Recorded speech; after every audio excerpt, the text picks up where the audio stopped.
Mid-City Salon, had homeless guys in front of her window masturbating, and the police wouldn't show up. So eventually, I'm afraid it's going to collapse if we don't have a big change happening soon. But I'm like, if you're educated, you should have critical thinking skills and understand. That's not what our higher education is teaching of late. I don't know if you've noticed. Yeah, it's not critical thinking. I mean...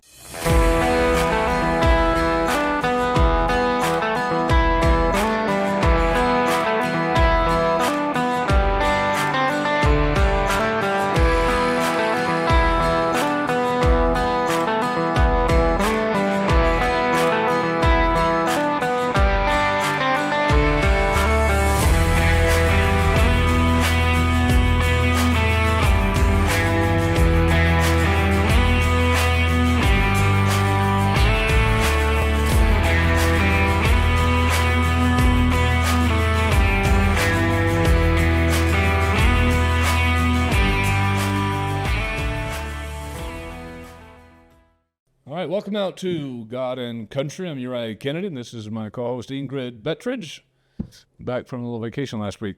So we have a tremendous guest on with us this week. This is Richard Markosian with Utah Stories. I watched a few of his podcasts and was incredibly intrigued on some of the stories he's done about BlackRock, our housing issues, payroll problems within our officials, our government officials here in the state, as well as what was going on between the church and Bill Gates and their kind of bidding war for some land. So we're going to get into a lot of that. So again, remember to like, subscribe, and share. We get pretty significant suppression from YouTube because we're a conservative politics. Again, if we were anything else, we would probably be going viral out there in the YouTube world. But anything that's conservative, anything that's political kind of gets suppressed there. We're not even getting even 100, 200 impressions on any of our videos, so we've got to actually pay to advertise these things. So like, subscribe, share it so we can get the message out there. We have a lot of information that goes out on these podcasts, so listen to the whole thing, even though it takes you several days to do it if you're listening it in 20, 30-minute sessions. Just posted a video this week on a trip I did to Dearborn, Michigan. Very, very interesting. I got followed within seconds of arriving at any of these mosques and other Muslim areas. You're going to want to see what happens to me there in Dearborn, so look at that video that's up on YouTube right now. So getting into today's discussion, we want to first start off with how you got started. So let's go back to childhood and how you got your morals and values from, and then how you started Utah Stories. Go all the way back to childhood. All right. Well, just kind of how your parents raised you, because all of us are raised with certain morals and values. Yeah. And they get instilled in us. We grow with them. We either had bad influences as kids that turned into lemonade, essentially, or we've had great influences that just kind of stuck with us. So yeah, I think my parents tried to instill in me just the basic values. Like at the time when I was being raised, my parents weren't really religious. My mom would take me to the LDS church for a while. That kind of fizzled out. My dad was more interested when I was being raised by him in Eastern religions. Now he's a devout Christian, but he taught us the value of hard work. He was a hardworking real estate agent. My mom was kind of an artist, a stained glass artist, and then she got into real estate. My whole family background, my grandpa had a real estate brokerage. My dad thought for sure I was going to end up in real estate. And I kind of did. I'm a real estate investor and property manager, but I was taught that books are the most valuable thing that you can learn from. Not teachers, not public education, but just books. Read books, and I got to love to read. And probably by the time I was a senior in high school, I just got to reading the classics. I first got interested in Steinbeck, and then I got interested in Orwell, and then I got interested in Ayn Rand. That's where I started to realize. I love Ayn Rand. So yeah, I realized that political orthodoxy. You could learn that, and then you could understand kind of more how and why things are the way they are. Because I when I was just growing up, I got way into just playing Nintendo, and got into computers, like even when computers were kind of still new, having computers in the classroom. And then I got into computer programming and computer graphics, got a job doing computer graphics, a corporate job, and got that without going to college, and had this professional corporate job for like 7 years. And by the time I was like 25, I was really burned out, just sitting in front of the computer screen, going to a cubicle every day, doing work for Fortune 500 companies. That was our target. And I realized, man, I really like learning about the world, and I like learning how and why things are the way they are. And through reading and, just trying to understand conservative ideas opposed to liberal ideas and Marxist ideas, I started to understand, oh, well, that's why my family's conservative, is that's why we listen to Rush Limbaugh, is that we like small government. And I just took everything my grandpa said and my dad said, and I was basically spoon-fed to me politically. But then I had a roommate. I moved out of my parents' house, and my first roommate was far left-leaning, and he made a couple of good points when we would discuss issues. He said, most of the things you buy are made in sweatshops in China, and these people have these horrible conditions that would never be allowed here in the United States. Do you think that that's moral and ethical to be buying this crap that's made in China under these conditions? And so it kind of got me thinking. And he talked about more left-leaning ideas about, labor unions and, protecting the American worker and things like that. And you mentioned Dearborn, Michigan. That's kind of how that whole Rust Belt got gutted. And I was wondering, why did all those jobs move to Mexico? And you ask these kind of big questions. And if you start to understand not only how and why your family thinks the way they do, but understand why the left-leaning people who are not like your family think the way they do, I just got super curious about the world. And I thought, man, if I could start a website using my computer programming skills that could just ask these bigger questions and kind of try to find answers by talking to people, that would be my dream job. And I got to that point when I was about, I'd say 33, where I was ready to just branch out and start my own thing. So I found the URL utahstories.com, and I just started putting content out there. And I studied documentary filmmaking and journalism at the U, and I got interested in doing little documentaries, and we would air these documentaries on K-Jazz TV, and we'd come on this little morning program they had at the time and present the mini documentary about why Pioneer Park is so full of drugs. Like, I just asked that question. Why has this park always been so full of drug users, drug activity, people strung out on drugs? Just why is it? So I'd ask people, I'd give them either a burger or a $5 bill if they'd answer that question for me, to people in the park. That's awesome. Yeah, and it was fun because I realized just asking people at the grassroots level is something the media wasn't really doing. Like, just, oh, you're here, a drug addict in the park, tell me your story. And if I gave them $5, they would gladly do it. But what did you learn? I learned I had a whole bag of burgers by the end of the day and no $5 bills. Nobody wanted to take me up on the burger offer. But I learned that you can learn a lot about the world just talking to business owners, small business owners, and people who you just meet on the streets. And going to the state legislature, I tried that a few times. You don't learn much about the world other than seeing the people who know how to get elected by going up there and asking questions, because they're just going to give you the political answers to everything. But I started to learn how to build an audience, but I found that back then in 2009 when we launched, we really couldn't monetize our content. online. I could run some ads on the website, but I had 10 advertisers, each paying $200 a month back then. None of them wanted to renew. But then when I showed them this pamphlet idea, like, here's a pamphlet with all these stories in there, they're like, well, I'll advertise on that thing. And it was paper.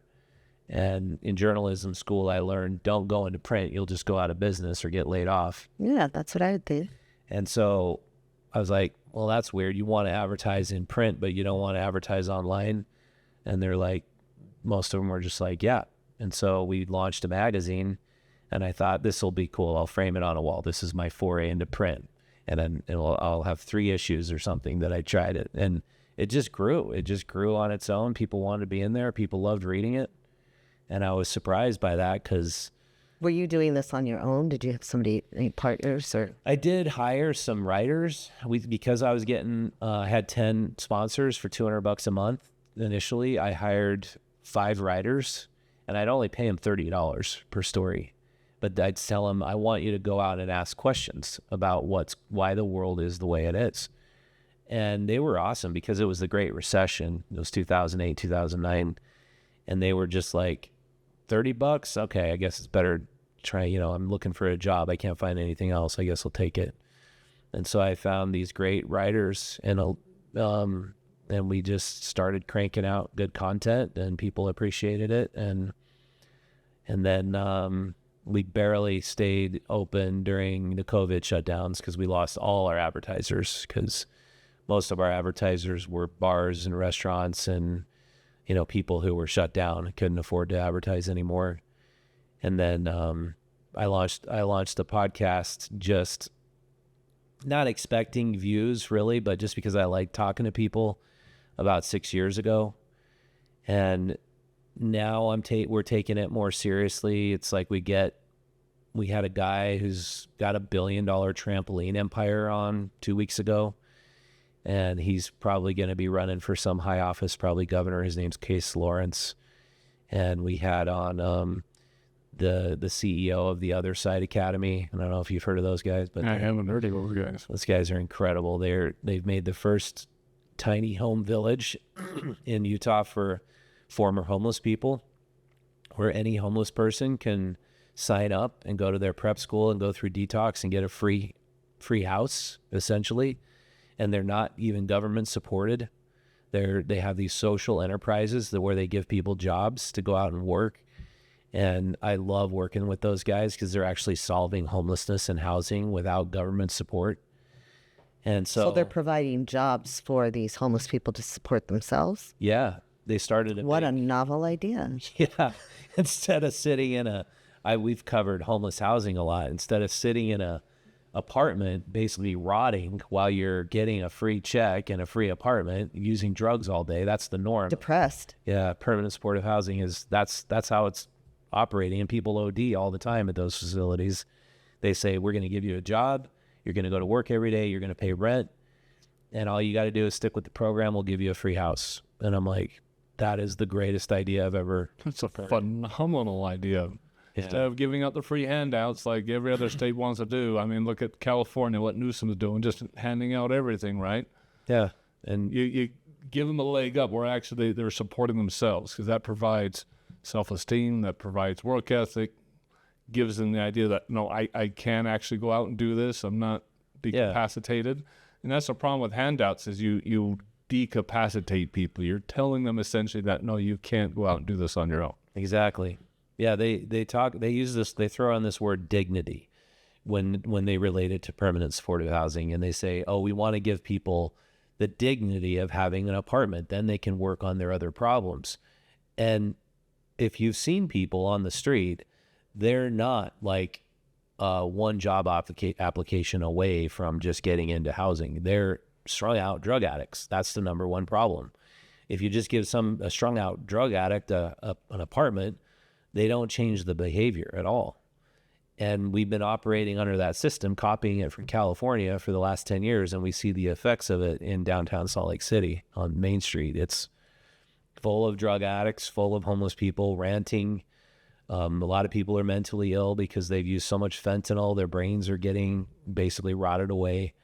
And you watch that, you watch the failure of the homeless industrial complex in downtown, and you see these drugs. Well, State Street used to be like a mecca for businesses, for restaurants and stores and all this kind of stuff. I went to a lot of restaurants down there. Nobody goes on the State Street anymore. It's where crime is. It's where buildings are all boarded up. There's nothing going on State Street anymore. It's dead. Yeah. All the businesses have gone out to strip malls out in the communities and everything like that. Strip mall, State Street's nothing anymore. Nothing. Yeah, it's sad.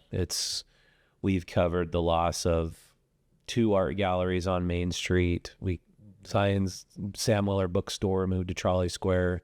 Mid-City Salon had homeless guys in front of her window masturbating, and the police wouldn't show up when she'd call them. Downtown Salt Lake City police were like showing up after an hour. Oh yeah, you just gotta shoo them away.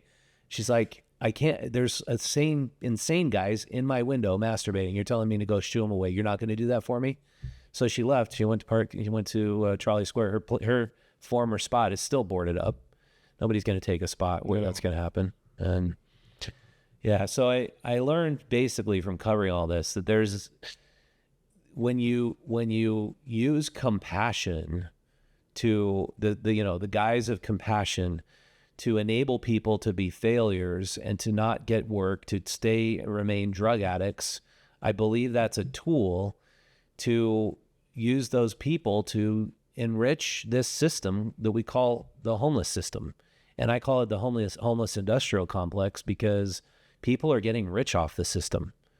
And luckily, a guy who would never come on our podcast, who shied away from any of our tough questions, Wayne Niederhauser, he was the director of homeless services. I actually know Wayne. Do you? I know Wayne really. Everybody loves him. He's a nice guy. I'm not saying he's not a nice guy. He's a great guy. Yeah. I used to actually do a lot of business with him in the business world, so I know. But he would not come on answer any of my questions. And then I saw him in person. I introduced myself. He was really, really nice. I said, dude, you got to come on. Just answer me 3 questions. I got 3 questions for you.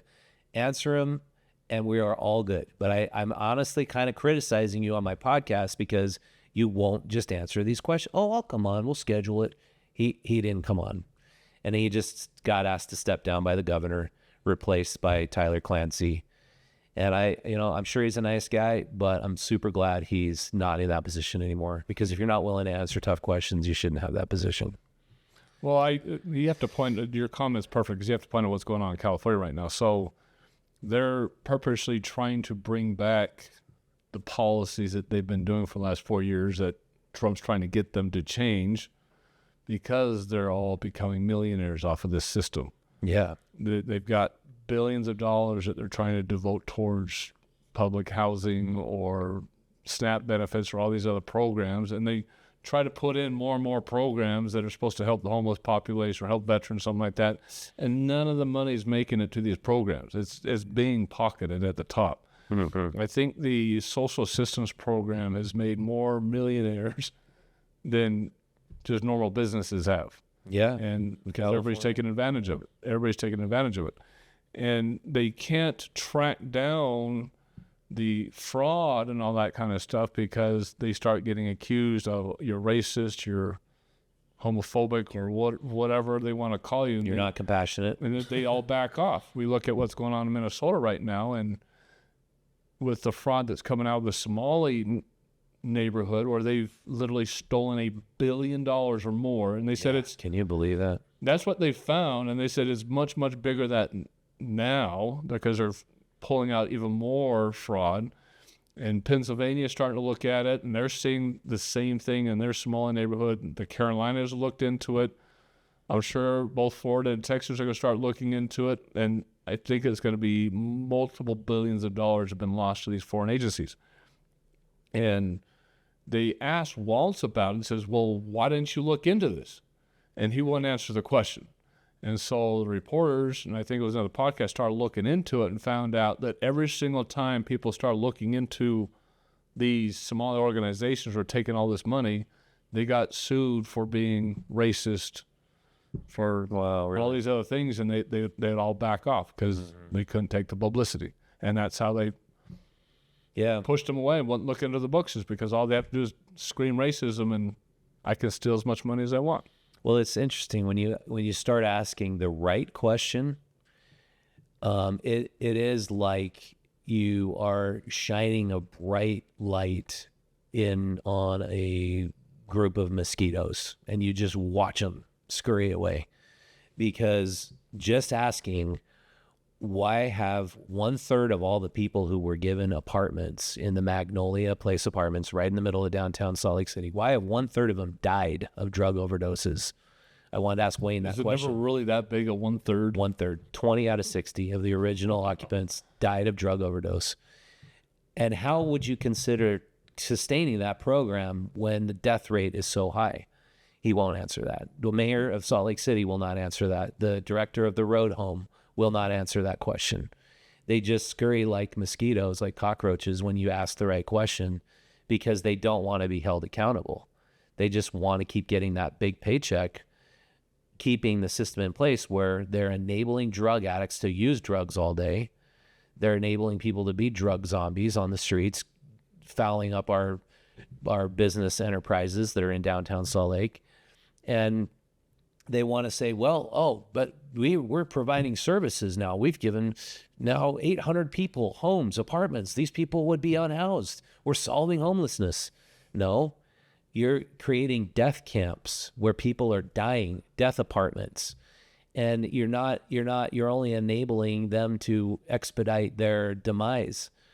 And so it's cool. We've had on all these homeless advocates who are actually pro transformational life change, like Carol Hollowell, who runs Switchpoint, and Dave DeRocher, the CEO of the Other Side Academy, and Tim Stay, Tim's the CEO, Dave's the director of the Other Side Academy, because there are people who know the solution to the problem, but the people who are designated by the state to solve the problem know they're absolutely failing, and the last thing they want is accountability. Well, it all comes down to money, right? Because they put the programs to their friends, people they're associated with, that say, okay, we'll help you put this program together. And it's the same thing that's happening in California as others, that they take so much money off the top that it really doesn't filter down and actually solve the problem. They're just propping up businesses. That's all they're doing. They're propping up businesses. And these same business owners, now they're getting propped up by the government, or start becoming donors to their campaigns. And so now they're propping each other up, and they can't live without each other. So as long as I got the program, I'm going to stay in office. As long as we got the program, these guys are going to keep getting an income in their business. I'm creating jobs. I'm staying in office. This is a great... It's a self-perpetuating loop in the feedback Great cycle. deal for them. Yeah. And nobody ever gets helped. Why? Because if they ever solved the problem, the businesses would go away. Their election campaign wouldn't be necessary anymore. And which is the main reason why the left always foments racism, sexism, and all these other things, because they want to project all those problems onto the right. Say, look, these guys cause the problems when it's them themselves causing the problems, but they want to project it onto somebody else, saying you're causing the problem. But then they never fix it, because if we actually fix the problem, why would we need them? Why would we elect them into office? So they always have to have a problem. Well, so they get elected. I would like to say that it's the left, but you look at how the state legislature, which is very Republican, got involved in homeless services. Wayne Niederhauser, Republican, our governor's Republican. How is it that loosely Republican? Really? Yeah. Governor? Yeah. I suppose it depends on how you want to look at it. Talk about Mr. Compassion. Yeah. You got him right there. Well, the point is, if you are so, personal accountability Republican, why are you allowing that same exact system that we just copied and pasted it from Governor Newsom from California to be adopted in downtown Salt Lake City? Why are we having a state homeless coordinator in office for 4 years who's also getting $300,000 there's no oversight. I mean, there's no oversight. There's no oversight, and when there's no oversight, there's no accountability. Everybody just washes their hands and walks away.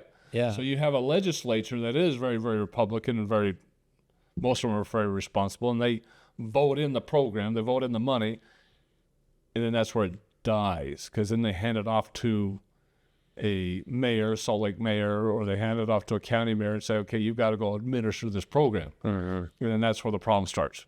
Yeah. And they just keep giving them their paycheck year in and year out. And the mayor of Salt Lake, the mayor of Salt Lake County just hands up the report, right?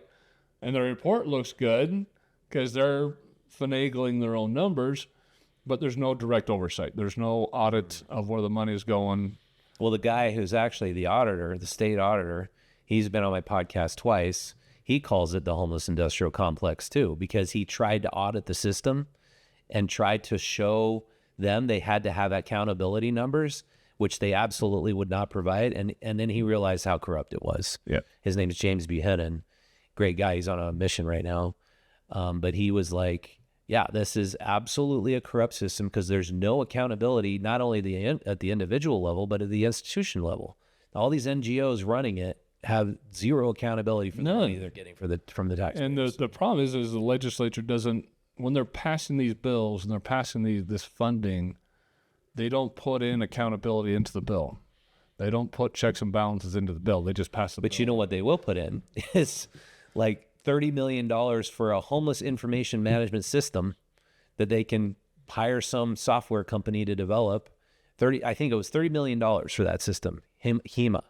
And it's supposed to track every homeless person so they could track accountability of the service providers. What has HEMA provided? Nothing other than somebody got a $30 million check, some software developer. Well, the software's probably sitting there and nobody's using it. There's no data entry. Yeah, well, it was the last homeless services meeting I heard that they can't get the software of the shelters to talk to the software of the information management system. They all have their own for tracking. a fact that's the excuse because it's a cover-up, right? Do you know which legislators oversee that?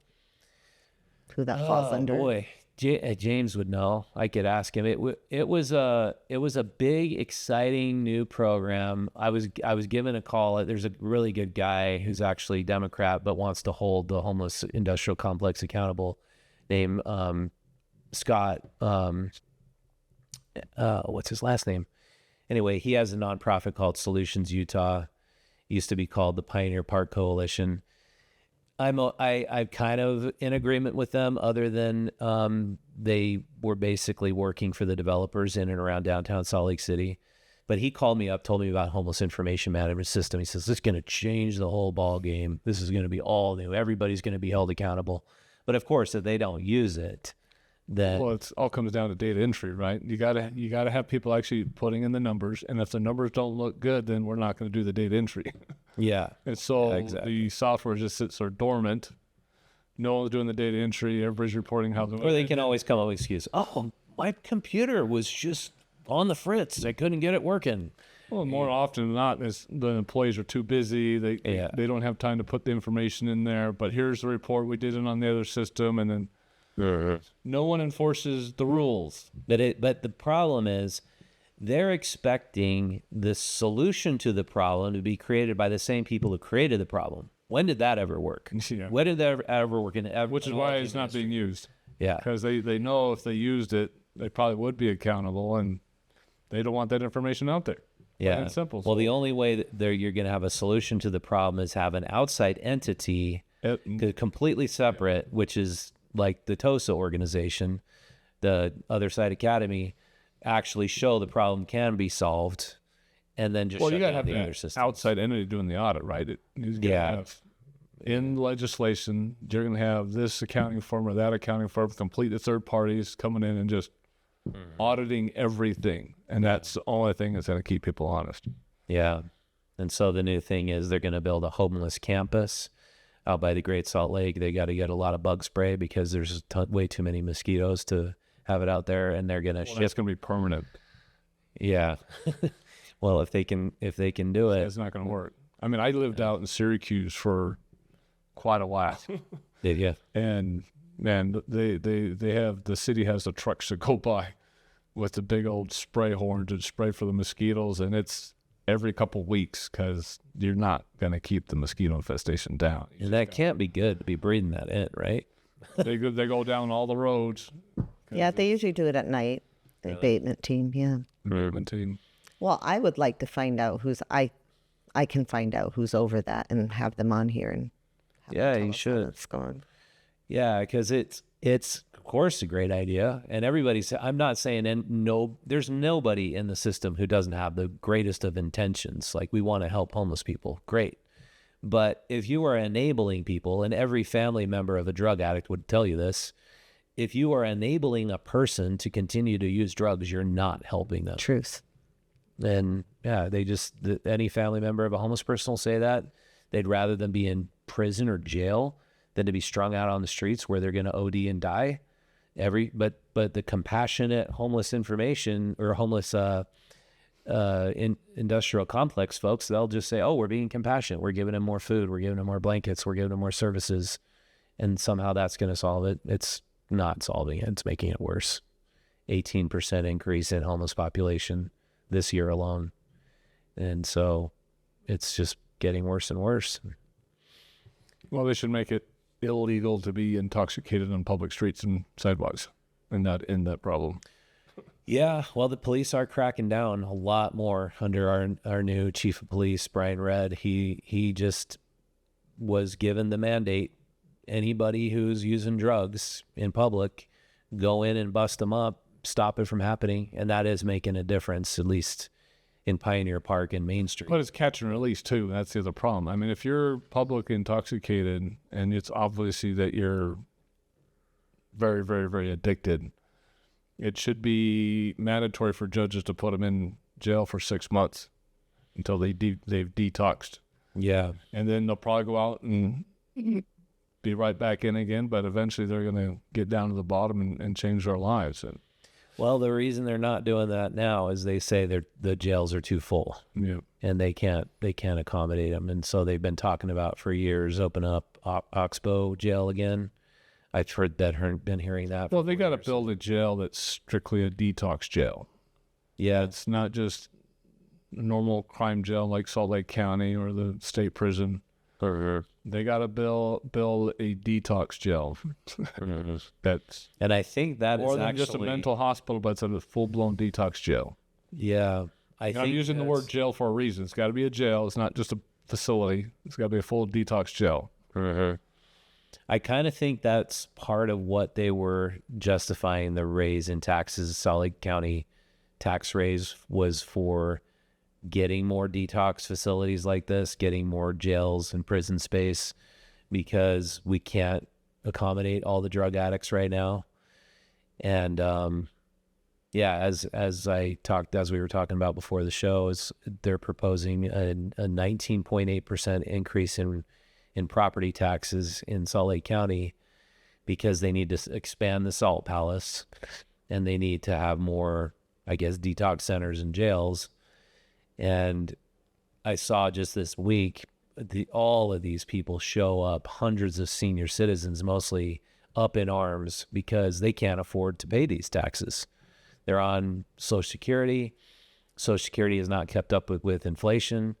And they find every single month they can afford less and less, fewer and fewer groceries. And so, yeah, it's a big problem because you're right. We do need more facilities to put people who are drug addicts. But at the same time, seniors can't afford higher property taxes. And where does the money come from? You know, as we reported, the only thing that I see obvious is you shouldn't have 100 people in the county earning over $150,000 a year. What do these 100 people do that merits $150,000 a year?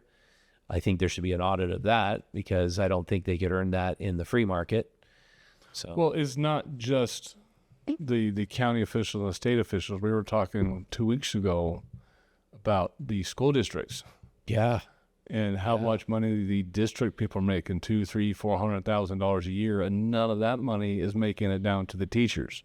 Yeah. So when they increase the property tax and say, okay, we need more facilities, honestly tell me how much of that is actually going to go towards building the facility and how much of it's going to go towards some stupid red tape or another salary or 5 more positions that need to be paid $150,000 a year because they need to oversee these new projects, and then how many studies do we need to do to just satisfy the the environmentalists and all this kind of stuff before we build the buildings. Yeah.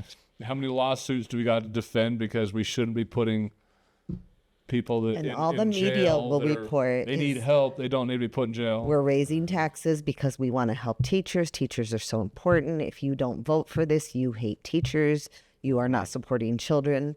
And they get them all riled up and distracted over here while we do this over there. Well, all the administrators get a big raise, and it doesn't get down to the teachers at all. You're right. And yeah, it's the same. The people at the bottom of the food chain, the caseworkers in the case of the homeless industrial complex stuff, and then the teachers in the case of public education, they don't get it at all. The homeless people don't get it. It's this administrative bureaucracies that are just getting so bloated and so out of control that we can't afford them anymore. And there's a number I wanted to bring up. We were talking about, BlackRock and how indebted our nation is, and how all government bureaucracies are overspending right now. Debt to GDP ratio. I mean, nobody really wants to think about that because it sounds wonky, but our debt to GDP ratio right now is 118%. That means we're spending 18% more per year. Yeah, than per we're year. bringing in. And we're almost to the point where the interest we're paying on our debt exceeds our national, federal, all of the armed services combined. So the whole, our total military industrial complex is almost as much as just the debt payment we're paying every year on our servicing our loan. And so when it gets to 130%, so it's 118 now, when it gets to 130%, every single time a nation's got to that point, it's been complete breakup, like complete chaos, violence on the streets. Like you talk about pitchforks and torches. That's always the point when people are like, that was brought up at that meeting I went to. Like if we had pitchforks and torches, we would have those right now. Like the seniors were pissed.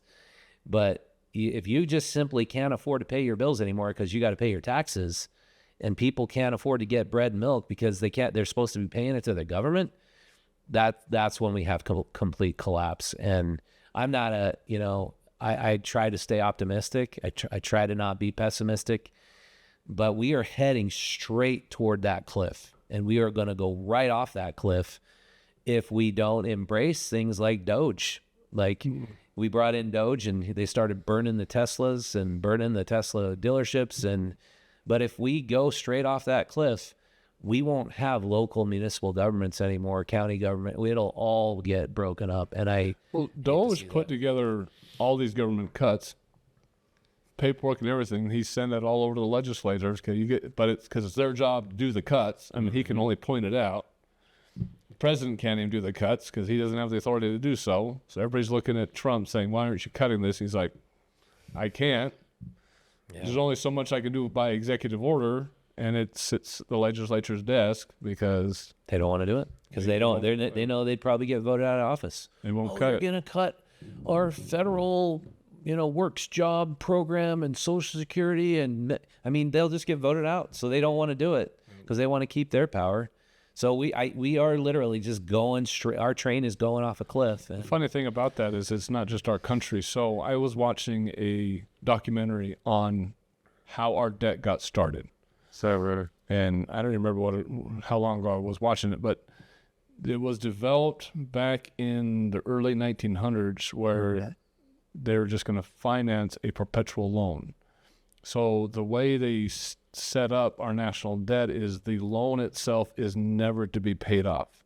Mm-hmm. It's just the way the program works is we never pay off the loan. Yeah. The loan is... It is never so hard to pay off the principal. And so the whole point of it is just to pay these interest payments perpetually. Mm-hmm. And that's the way the government survives is we don't have to ever pay off the principal. We just take the money and wash our hands of the initial money, and all we do is just pay these token payments. Mm-hmm. And it keeps the economy going. And it works so well that other nations started picking it up. So European nations, Japan, all these other nations started picking up the same program. So it's where the governments take the money and just never pay it off. It's just you don't have to pay the money back ever. That's the specific design of it is you're not going to pay back the loan. All you'd have to do is just pay these interest payments perpetually. Yeah. And so, like you're saying, that we're 18% over what we're bringing in, and then they start looking at other nations, and throughout Europe, they're in the 20s. Japan is almost 30.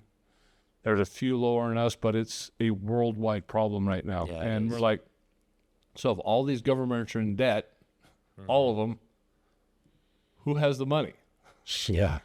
Who has the money? Yeah. And how do we solve the problem without putting our money printing press on overdrive? Like, because eventually we're to the point where the servicing of our debt, the interest payment, is going to be more than any other than our entire federal budget, and they're just going to have to turn on the printing press, and then we see our currency collapse, and then I guess everybody goes to Bitcoin or gold. Well, it almost did the last 4 years with how much Biden was printing, which created the inflation problem in the first place. Mm-hmm.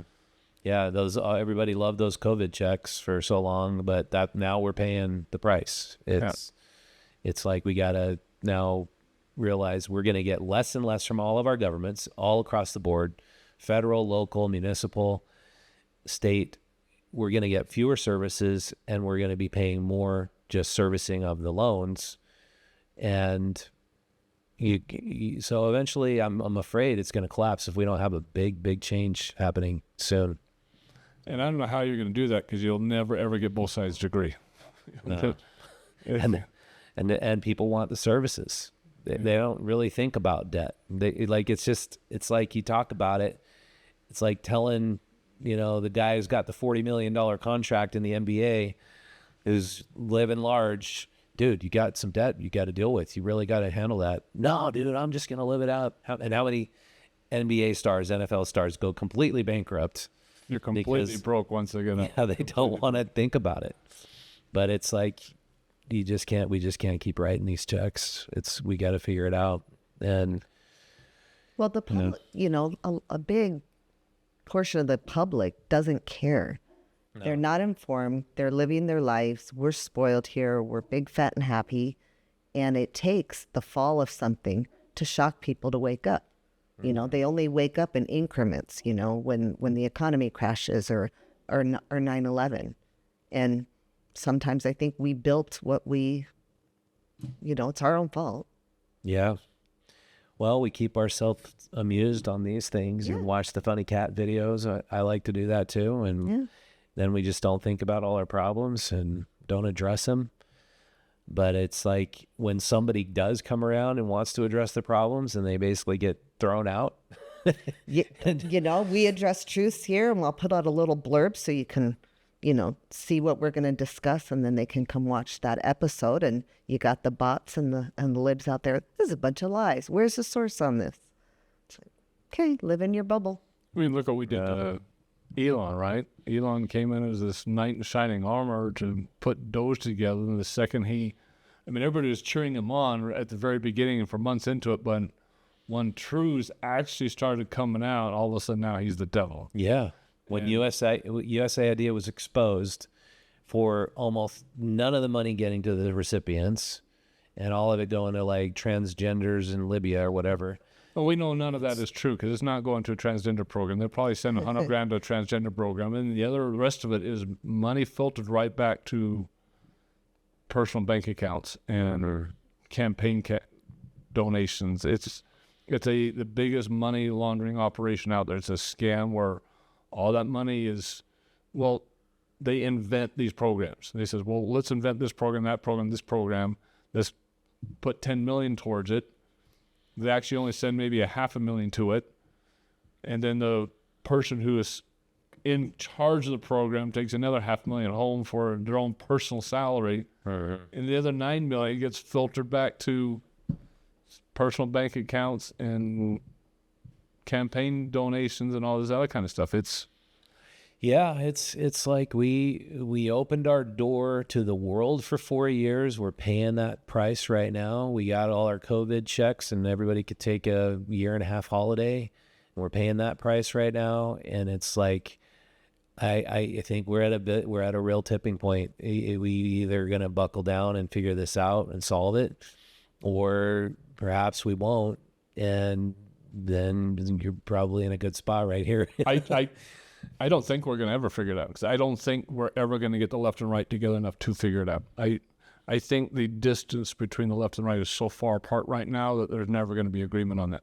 The only way things get solved is if we as the electorate keep a single party in where they have a supermajority.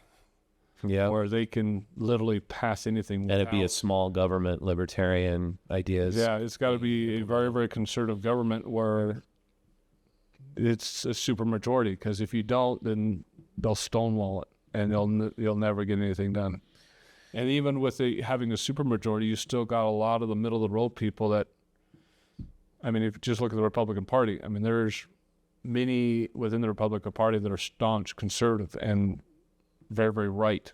But there's a huge chunk of them that are in very purple states, very swing states, and they've got to keep both sides of the aisle very, very happy because they can get voted out of office. And so they're holding on to their position by fingernails. And so they can't vote ultra conservative, and they can't pull out all these fraud, waste, and abuse all the time, because their constituency will have their throats, and they will literally get voted out because You're right. they're just barely holding on to that. Yeah. And the problem, I think, is in the hearts and minds of like the 20, 30-year-olds who can't afford housing right now is, do we go with small government ideas and buckle down and really save and do the hard stuff? Or do we like pay attention to what Zoran Manabi is saying and just get free stuff from all the rich people? Let's just take from them. It's The temptation. Yeah. It's And a the lot of immediate them, fix versus the long-term solution. exactly. And of course, what sounds more appealing and attractive stuff. is free stuff. And so I look at that mindset, and we have young people working it with us in our office, and I talk to them every day. And you know, one of our main employees, she's just like, well, I like what he's saying. I mean, why should we have to pay so much for groceries if the government could subsidize it? Why should we have to pay for childcare if the government's going to subsidize it? If they're going to really help us have lower housing costs, why would I not? Why shouldn't government do everything for me? What the heck? Yeah, but the problem is, and I just say this to her, is like Margaret Thatcher said in the 1980s, socialism sounds awesome just up till the point when you run out of other people's money. Yeah. But somebody's always paying. It's not for free. They think it's for free. They really do. They think or there's so many billionaires, we can just tax them. No, the billionaires will move their money to another country. Yeah. Or move out of New York or wherever they need to. They can easily do that. It ends up being the small business owners who are straddled with it, and then they just go out of business, and then we have more corporate control over everything. Well, we need to quit looking to government and look to God. Well, it's already God's happening. got the answers. Yeah, that's kind of the ultimate message, I think. Well, we pointed this out 2 podcasts ago or so, and we did a comparison between Chicago and New York. So was a news report by the local news people in Chicago that showed downtown Chicago, all the buildings boarded up, people moved out for lease, for rent. Nothing was downtown. And so Chicago was very, very socialistic long before Mamdani, and had all these social programs, homeless programs, drug programs, all these other things. And they were getting all that money from the businesses in downtown Chicago. But like you said, we don't like these heavy taxes, so they all moved out. So now everything downtown Chicago is all boarded up for lease, for rent. And the premise of this news report was, well, we need to increase property taxes. And so they increased the property taxes in and around Chicago by between 120 and 240%. No way. Yeah. Wow. And they went and interviewed everybody, and there's a lot of them up in arms, just like you were saying, they were here up in arms in Salt Lake. It already happened in Chicago. And the couple of people that were interviewed literally said, we're canceling our vacations, we're canceling this, we had budget meetings, we all that money's got to go towards our taxes now, or else we just can't live here. So, again, you have a socialistic regime there It's like what Yeah, we're having here in Salt Lake times 10. They ran out of the money for the social programs, and well, where are they going to get it? Let's increase property taxes, because they can't control income taxes because that's state, but they can control property, and so that's what they're going to do. So now you got Mamdani in New York that says, okay, we're going to have free buses, free child care, let's get some state-funded grocery stores, and I forget the governor's name up there, but she's already told him he can't, and there's memes going all over social media now that, oh, look, he lied, he can't fund any of his social programs. Yeah. I guarantee you that he's going to start increasing property taxes or something like that to fund all these programs. Well, I think it all goes back to critical thinking. Like you have these, I was trying to understand the mindset of the New Yorker voting for Mamdani, because it was clear he was going to win in a landslide. So we started like backing up 3 weeks before the election, and I did a podcast about it. So the mindset is, it was actually white, educated, highly educated young professionals who wanted to vote for him. But I'm like, if you're educated, you should have critical thinking skills and understand. That's not what our higher education is teaching of late. I don't know if you've noticed. Yeah, It's not critical thinking. I mean, the problem is they're not teaching it anymore. They're not teaching. There's two sides. There's the conservative side, small government, libertarian, and then there's the socialistic side, Marxism, and we know where Marxism goes. It's always led to authoritarianism and then violence against the people who speak out against it. They're busy teaching them you're racist, and you need to understand why you're racist before you enter calculus. That's exactly right. You start getting kids, all these young people who are especially out of the sciences and more humanities, and they're just simply teaching them, if you are white, you have white privilege, and you are inherently racist. That's critical race theory, taught by Ibram Kendi. My little brother thought that was a good book. I couldn't believe it. Like, what the heck? That's a horrible idea. If you're white, you're racist. Okay. But they're taught basically that Anglo-Saxon Western civilization is evil, and we need to usher in something new. And Zoran Mamdani will not condemn the call to begin the global intifada. I mean, they're on the side of the jihadists and Hamas. They're raising their Palestinian flags. And then, God and Country podcasts, I'm like, they're not taught that God is sovereign. They're taught that we need to have an uprising, and we need to take over, and we need to find, bring in basically authoritarian. Talking about sovereign, if everything collapsed with what we were talking about, states could just secede from the union and become these sovereign states and then have the government that they want. That could be what happens. I mean, I'd close our borders. I don't think it's out of the question. Well, I think that's actually what's going to happen eventually, because Trump's trying to make our government smaller, get rid of USAID, get rid of the Department of Education. There's other stuff he wants to get rid of. He'd love to get rid of the IRS and get rid of income tax completely. He was actually talking about increasing the sales tax to almost 30% sales tax instead of 6%, but no income tax, just none. Oh, it'd be IRS is gone. Yeah. So if you spend pure the money, consumption tax. Yeah, pure consumption. Usually, if you spend the money, you pay the tax, and we're good, right? I would wholeheartedly believe in that if we can get rid of the IRS. That's more overhead. That's a lot of stuff we can get rid of. But as much as he's trying to get rid of, it's going to flip. Like it does every 4 to 8 years. It's just going to flip, and all of a sudden the exact opposite is going to come in like a freaking avalanche. Yep. And just do the opposite, undo everything that he's done and start spending like crazy. I mean, we saw what happened in the 60s, and we got Carter, and then everybody freaked out because how much money he was spending. And we got Reagan, right? Landslide, he only lost one state.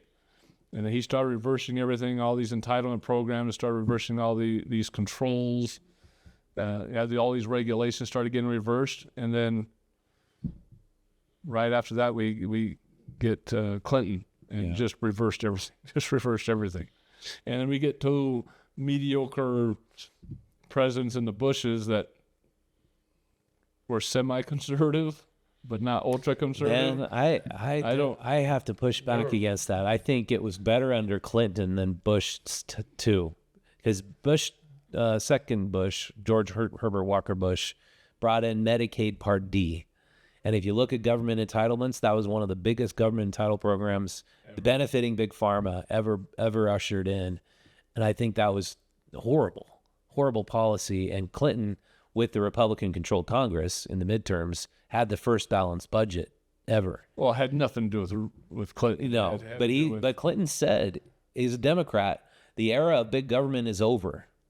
And I'm like, maybe I'm a fan of Clinton. I mean, despite what he was doing in the Oval Office, I was like, if our president, who's a Democrat, actually believes that would be amazing. Like, so, you know, and at that time, I think there was also a lot of entitlement reforms going on, like that you couldn't live off government support anymore. He was trying to reform that, but it was all the rioting then?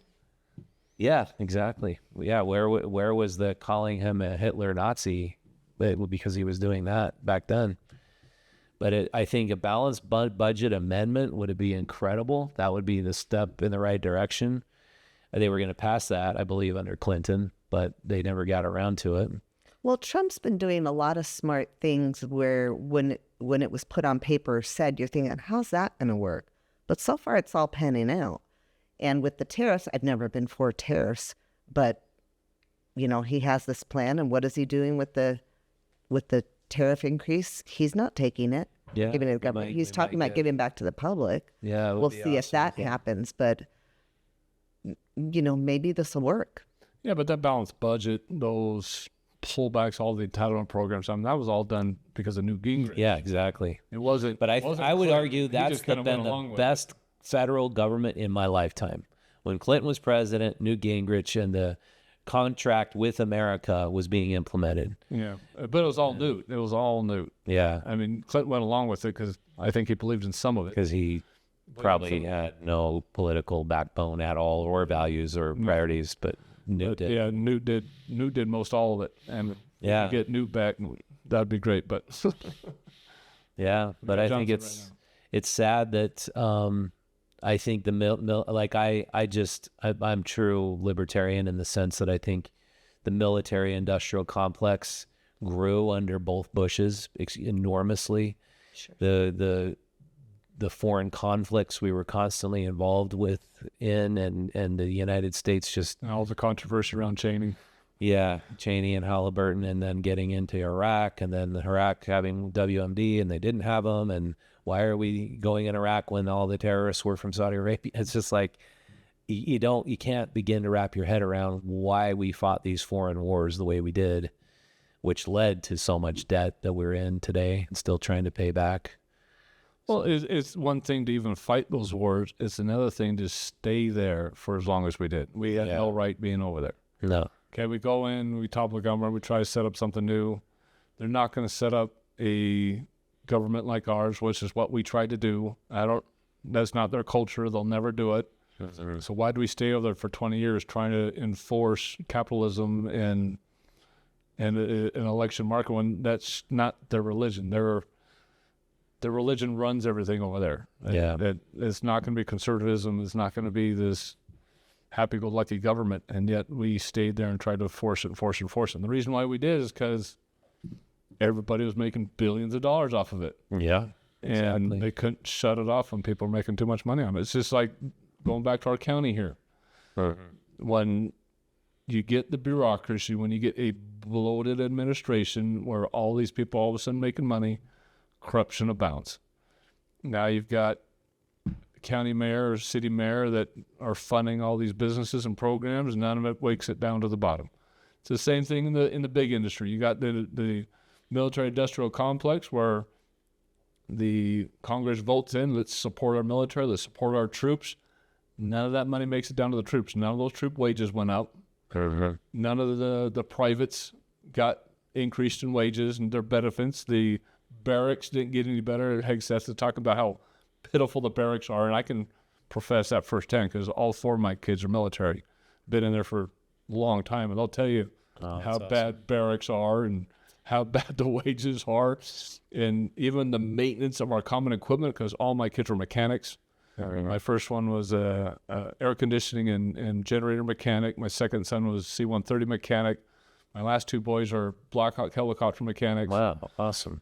And they'll all tell you this, when anything breaks down, it takes weeks, if not months, to get new parts in.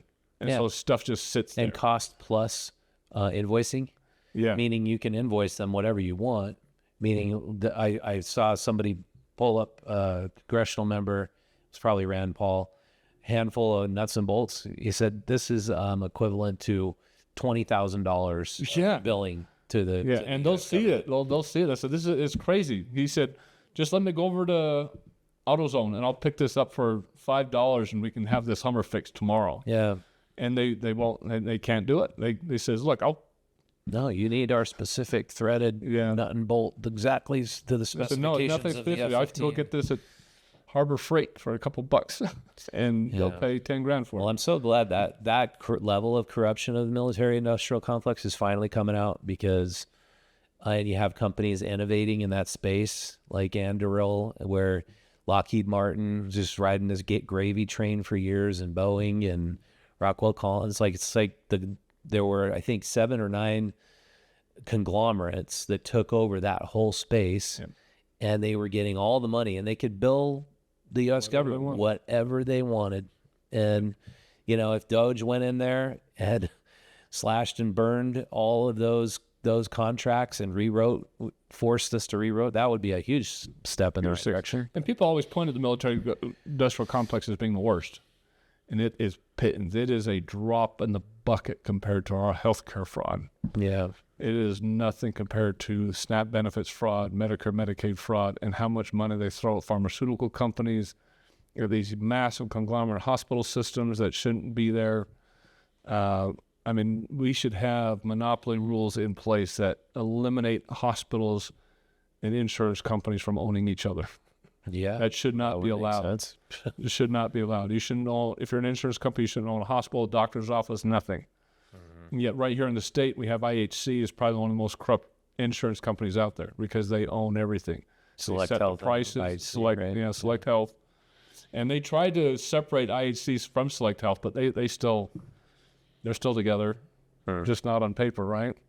There's another company in Pennsylvania, because I do a lot of medical, and 3/4 of the state of Pennsylvania is owned and operated by one insurance company. And they won't let anybody else into there. No out-of-state insurance companies come in, no out-of-state healthcare can come in. They're the insurance company, and they own all the hospitals, all the doctors' offices. There's like maybe 10% of doctors' offices are now privately owned in the state of Pennsylvania. It's all. Is that due to federal law or state law? State. The state just they just buy off the state legislators, and they just protect them and just protect them. Yeah. And so we mentioned this with our young Republicans, is monopoly laws in this country are never enforced. Mm-hmm. And it's why our healthcare is so expensive. It's why. That's kind of why I lean a little more toward believing in the uniparty. That, there's differences between Democrats, Republicans in the things that you feel most passionate about. Of course, there is differences. But when you get up to the top, our congressional members, our senators, Democrat, Republican, I think they all are bought off by giant corporate interests. They are all puppets for corporate interests. They do whatever their corporate donors will tell them to do, write legislation, hand off legislation. And in that sense, I think there is like a uniparty, and they are all working for massive protections, building these moats around corporations so they can maintain their profit margins and revenue streams. Yeah, I said in that Young Republican podcast, if we wanted to fix the U.S. government, all we had to do was 3 things. Eliminate entirely lobbyists, just eliminate it completely. You can't lobby, because that would eliminate all the fraud. Term limits on everybody. Everybody has to have term limits. Mm-hmm. And 3, we have to start enforcing our monopoly laws. Yeah. And make it so competition abounds in every state out there, particularly in our healthcare system. Yeah, I looked at that when the Sherman antitrust laws were passed, basically trying to break up Standard Oil. And, Andrew Carnegie his steel empire.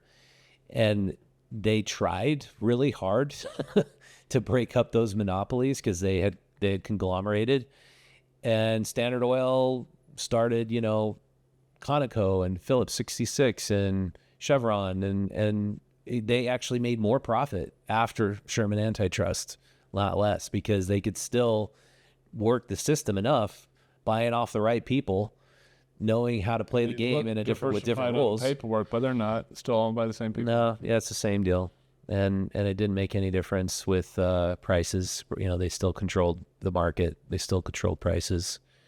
So yeah, it's a tough thing because how do you stop that enormous amount of power when, for example, Amazon has more GDP than most countries now, and you look at the big tech companies, they all have more GDP than most countries. The only benefit behind Amazon is it's a conglomerate of a bunch of small businesses because anybody can get on Amazon now and create a business out of it. So Yeah, Amazon does make an override for the platform, but they don't own everything. They don't own all the products. So I'm going to semi-support because I like how the Amazon program works.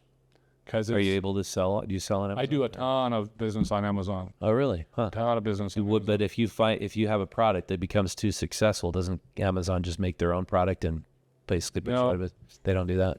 I mean, there's like generics stuff Walmart does the generics too in food and stuff like that. But no, Amazon really stays out of what's on their platform.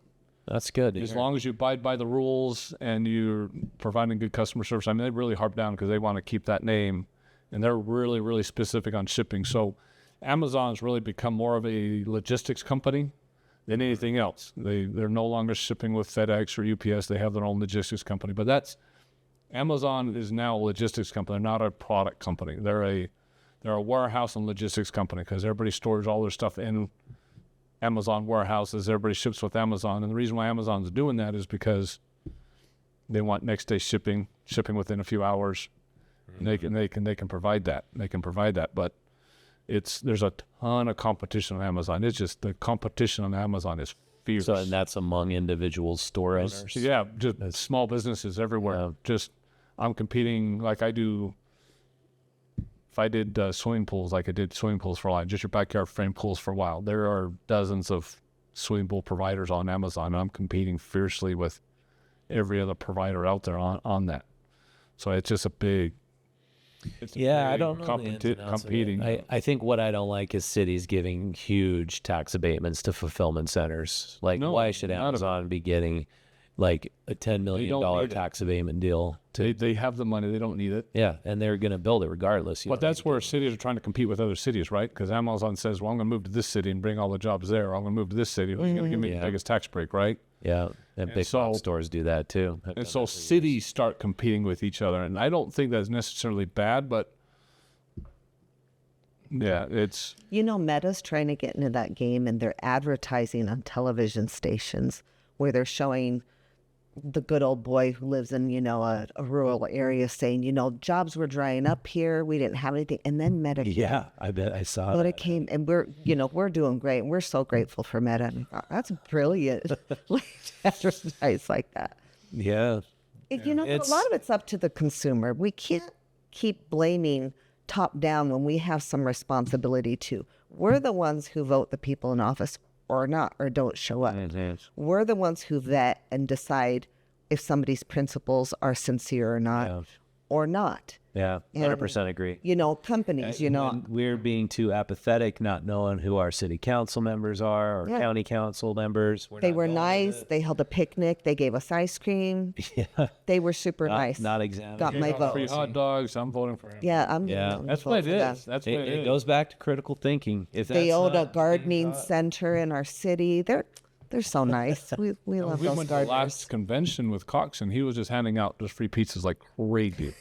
No kidding. Free pizza. Just free pizzas. Oh, I'll vote for him then. Yeah, and half the delegates were Who voting doesn't for like him because pizza? He gave out free pizzas. It was insane. Jeez, wow. He didn't talk to anybody. Didn't show up anything. He Wasn't even there. He came in for his little part. He sent his team over there, and they just drew. He got his team to rile people up and not answer questions and got us booing. Yes. And then they came in and said, look how rude they are. They are booing. It's brilliant. Yeah. Why? So why don't you guys like Cox? I don't. I kind of understand a little bit why, but what is it? He spends too much time being compassionate with our tax dollars. He does not believe in small government. Like He's done a few things. Compassionate how? Yeah, he's all for DEI. He's got this big thing in his heart where he thinks spending money on a rainbow flag is more important than Really? our U.S. Oh, that's sad. I didn't know that. I thought he's.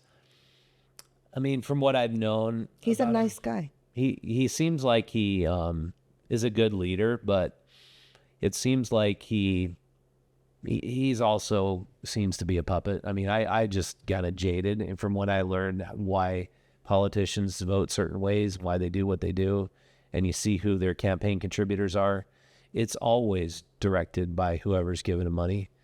So That's my whole thing. cover Is I think he's a weak leader. I think he's a nice person. I think he's compassionate, but he's weak, and he also takes credit for things that he did not do. it is. Well, he's also taken way too many left policies. I mean, he is way too pro LGBTQ. He's way too pro public assistance programs, financial aid programs. He's taken the left's playbook and just let's do a bunch of handouts. Let's do DEI and everything. I didn't know he was pro DEI. It's like And he's got to be again, one of the he doesn't only follow the conservatives. platform, you know. Let's give the LGBT community whatever it is that they want.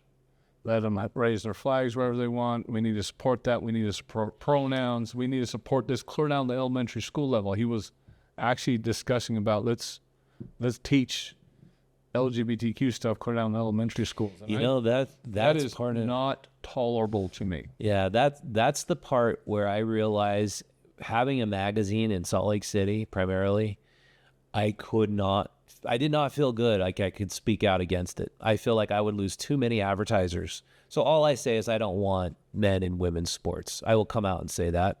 And I'll say I don't want my little girl in a locker room with a boy coming in who could rape her. And so I think coming from it as a dad, saying that, that's my stance. But as far as like, do I believe like gay people should be able to get married?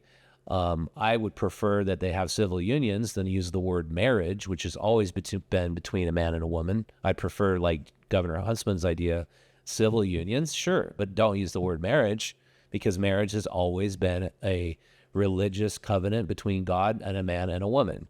But civil unions, go right ahead. But I think that the Mormon Church lost that battle with California and Prop 10. They got so much blowback that now the Mormon Church has embraced LGBT. I think LGB is now gaining a lot of momentum to take out the Q and the T. Yeah, they are. I love that. They're like, we are not these people. We just want to live our lives. Yeah, because if they can win that battle, I work with a lot of gay people.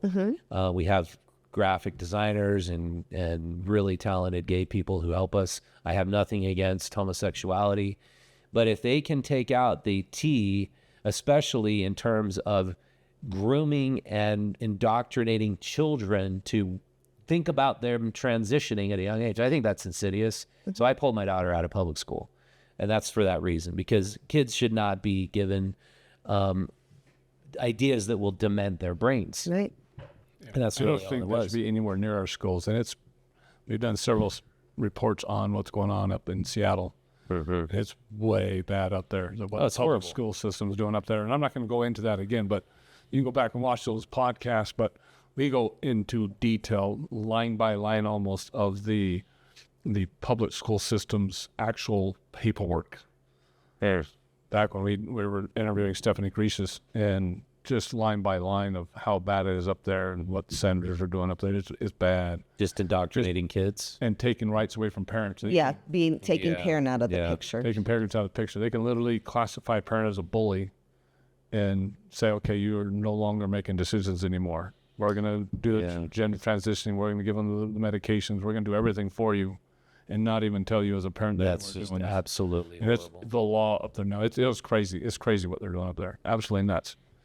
But yeah, this shouldn't be anywhere near kids. Again, I don't care what the LGBTQ is doing, but do it as an adult. Yeah, exactly. Do it as an adult. You need to transition as an adult. I would never, ever Tell you what you could or believe there could not should be any. No, we wouldn't have a right to. That's not our business. You can not only not transition kids, you can't even talk to them about it until they're adults. Exactly. Or to even talk about sexuality Nothing. before puberty. Seriously. Like to hear that Not my even kids before were learning about puberty. sexuality You can't talk before. to them about it until Yeah, and these books So that they're they were. adults. So we covered on our podcast this book banning thing. So the state legislature said we're banning these books from the right of the districts to purchase these books for kids to read. And they said, oh, it's a book ban. It's horrible. It's gonna. It was really nuanced because some of the books that were on that list shouldn't have been on that list, like To Kill a Mockingbird shouldn't be banned. great story. But the ones that they were cracking down hardcore on was, Johnny and Sally are meeting up each other, and Johnny's decided he wants to be a little girl just like Sally, and so he wants to wear a dress, and it's just like the transing of kids 101, and that should be banned 100%. Well, there's a district in Salt Lake that I was just reading about that were trying to abide by the law, and they weren't. They were purposely shadowing it, saying, okay, we're abiding by the law and taking out these books. But then the books were still available. Oh, really? Were still available. And Like somebody donated them. Well, they were keeping it on the website as available, but not in the library necessarily, but still available. Interesting. So there's somebody in there making decisions trying not to take that completely out. So someone was trying to... Well, their own anything kids and sexuality should be banned. I agree with that. But anything where kids are getting their minds open to, I don't know, like in To Kill a Mockingbird, how there was racism at one point. There's still racism exists in places. Fine. But I think that's been a hot button issue in the state legislature, and the Democrats in the state legislature all wanted to come on my podcast at that point after I had one person on talking about it. And I was like, but there's nuance there. You're not 100% right saying there should be no bans, and then they're not 100% right saying that you Well, should. To Kill a Mockingbird is one of the best stories out there. I love that book. I have that in my own library. I made my kids read it. So it's a great book. But I also believe that the left is using racism as a weapon. I don't think the racism exists that they're saying exists. To silence free speech, yeah. Well, it's not just a silence speech. It's like what I was saying earlier. They need a problem. They need an issue. They need to project these problems onto the right. The right's racist. The right's sexist. Again, it's a distraction of more important things that are Well, happening. they create a problem, and that's the reason why people vote them in office. Well, they're not racist. They're not sexist. I'm going to vote for them. So they create a problem so that they can get elected, and then they never solve the problem. Because if the problem was ever solved, you wouldn't need them, and they wouldn't get elected. Yeah. Well, the perception that there is hate speech, that is the most loaded term ever. And hate speech is perpetrated by the racists. So we need to stop them and silence them. That was always the justification for like shadow banning and eliminating free speech on all the social media platforms during Biden. And I think that's so Orwellian. Back to that author, and back to what's going on in the UK, you can call everything racist or homophobic or xenophobic that you disagree with, and then you're completely shutting down civil discourse, and then we resort to violence. And so, Well, that's what's happening in our universities. That's how it's happening everywhere. It's just yeah, and that's why people are we're afraid to speak up now. Yeah, and At least conservatives are afraid to speak up because they're afraid of the retribution. Yeah, and calling whatever it is you disagree with as hate speech, that doesn't fly with the Western civilization, American traditions. You debate people you disagree with. You debate people who make you uncomfortable, so you can strengthen your resolve on an issue or understand the nuances. And that's like, again, critical thinking 101. Well, they want to label it to get rid of the policy itself. I mean, we were talking about immigration before this podcast started, and the left wants to paint everything about deporting illegal immigrants as being racist. You're racist. You're putting military on the streets. You shouldn't be doing that. You're arresting citizens, and they foment these huge narratives, these false stories about all these people getting arrested because they want to dissuade the common goal, which is you guys want voters. We know you want voters. There's a reason why you're giving out Social Security numbers to everybody, because they can go get a driver's license with a Social Security number. With a driver's license, you can vote. And then I get all over my own comment section. It's all over my comment section. They're not voting. They're not on food stamps. They're not on SNAP benefits. The illegals can't do that. No, they all are voting, and they're all on SNAP benefits, so they're all voting. Really? We've proven that. I've documented in my podcast, but people won't listen to the whole podcast. The left wants voters. The left wants power. The right is so against that we just want them all out. Why? Because we don't want them voting, period. If the left was honest about giving them a status, a workable status where they were never given a path to citizenship, never given a path to voting, we'd probably work with them on it. But the left is so adamant about pushing towards voting that we're taking the opposite extreme, right? Get them all out. We don't want them voting, because if they start voting, the entire fabric of the United States is gone. Yeah. Dan, who's pushing that agenda? Who do you believe is pushing that agenda? I think the left is pushing their agenda so hard that... But who's directing that on the left? I think it's all of them. I don't think it's any one piece of... I think they understand where their power is coming from. I think that the second they get into office, whether it's a mayor, whether it's a state legislature, or whether it's a federal legislature, they all understand where their power is coming from. Their power is coming from minorities. Their power is coming from social welfare and getting people addicted to government benefits. That's where their electorate is coming from. Their electorate is coming from those who want abortions. Their electorate is coming from those who want government assistance programs, socialism. They understand where their power is. Yeah. And so they're trying to increase those demographics. And what's the best way of increasing those demographics than importing them? Because what the problem that they were facing during Trump is Trump was actually convincing people that system of government is wrong. It's not going to work. And all of a sudden, all these swing people that were always in the middle are starting to see his way. No, we do need smaller government. We got to get rid of all these social assistance programs, at least get them under control. We can't have socialism in this country. We can't have communism. We can't have Sharia law. We got to get all this under control. So he was able to sway a lot of voters. So many voters that 2016, 2020, they were going to lose by a landslide, which is why they started shoveling ballots and ballot boxes and essentially stole the 2020 election, because they knew how bad they were going to lose by. Sure. And so knowing that they've lost the majority of U.S. citizens, and that the majority, and it's not a big majority, but we're still 55+% of the country is still going to vote conservative now because of Trump. They're not going to have any more power. So in order to sway that electorate, they've got to import it. And that's what's happening right now, is they're importing it. One of the main reasons why we pulled you on is you did a tremendous podcast on BlackRock and Vanguard and the housing market. Yeah. So let's go into that. I've got some articles we'll pull up that will go into that quite some detail, but yeah. I stumbled onto that topic when a farmer friend called me up. He's down here in Vineyard, Thane Taggy, and he's like, you got to check out this story. There's this bidding war going on between Bill Gates and the LDS Church for this prime piece of farmland right on the Columbia River in Washington, and they're both trying to get it. And I found the Daily Beast covered it, and it seems like there was one other online outlet that covered it, but I checked out the story, and indeed they both really wanted this incredible piece of farmland. It was probably $20 million, and it was just great land. The LDS Church ended up outbidding Bill Gates for the land, but then we started looking at the elites who are buying up farmland and how much farmland is being bought. This was back in 2021, I believe.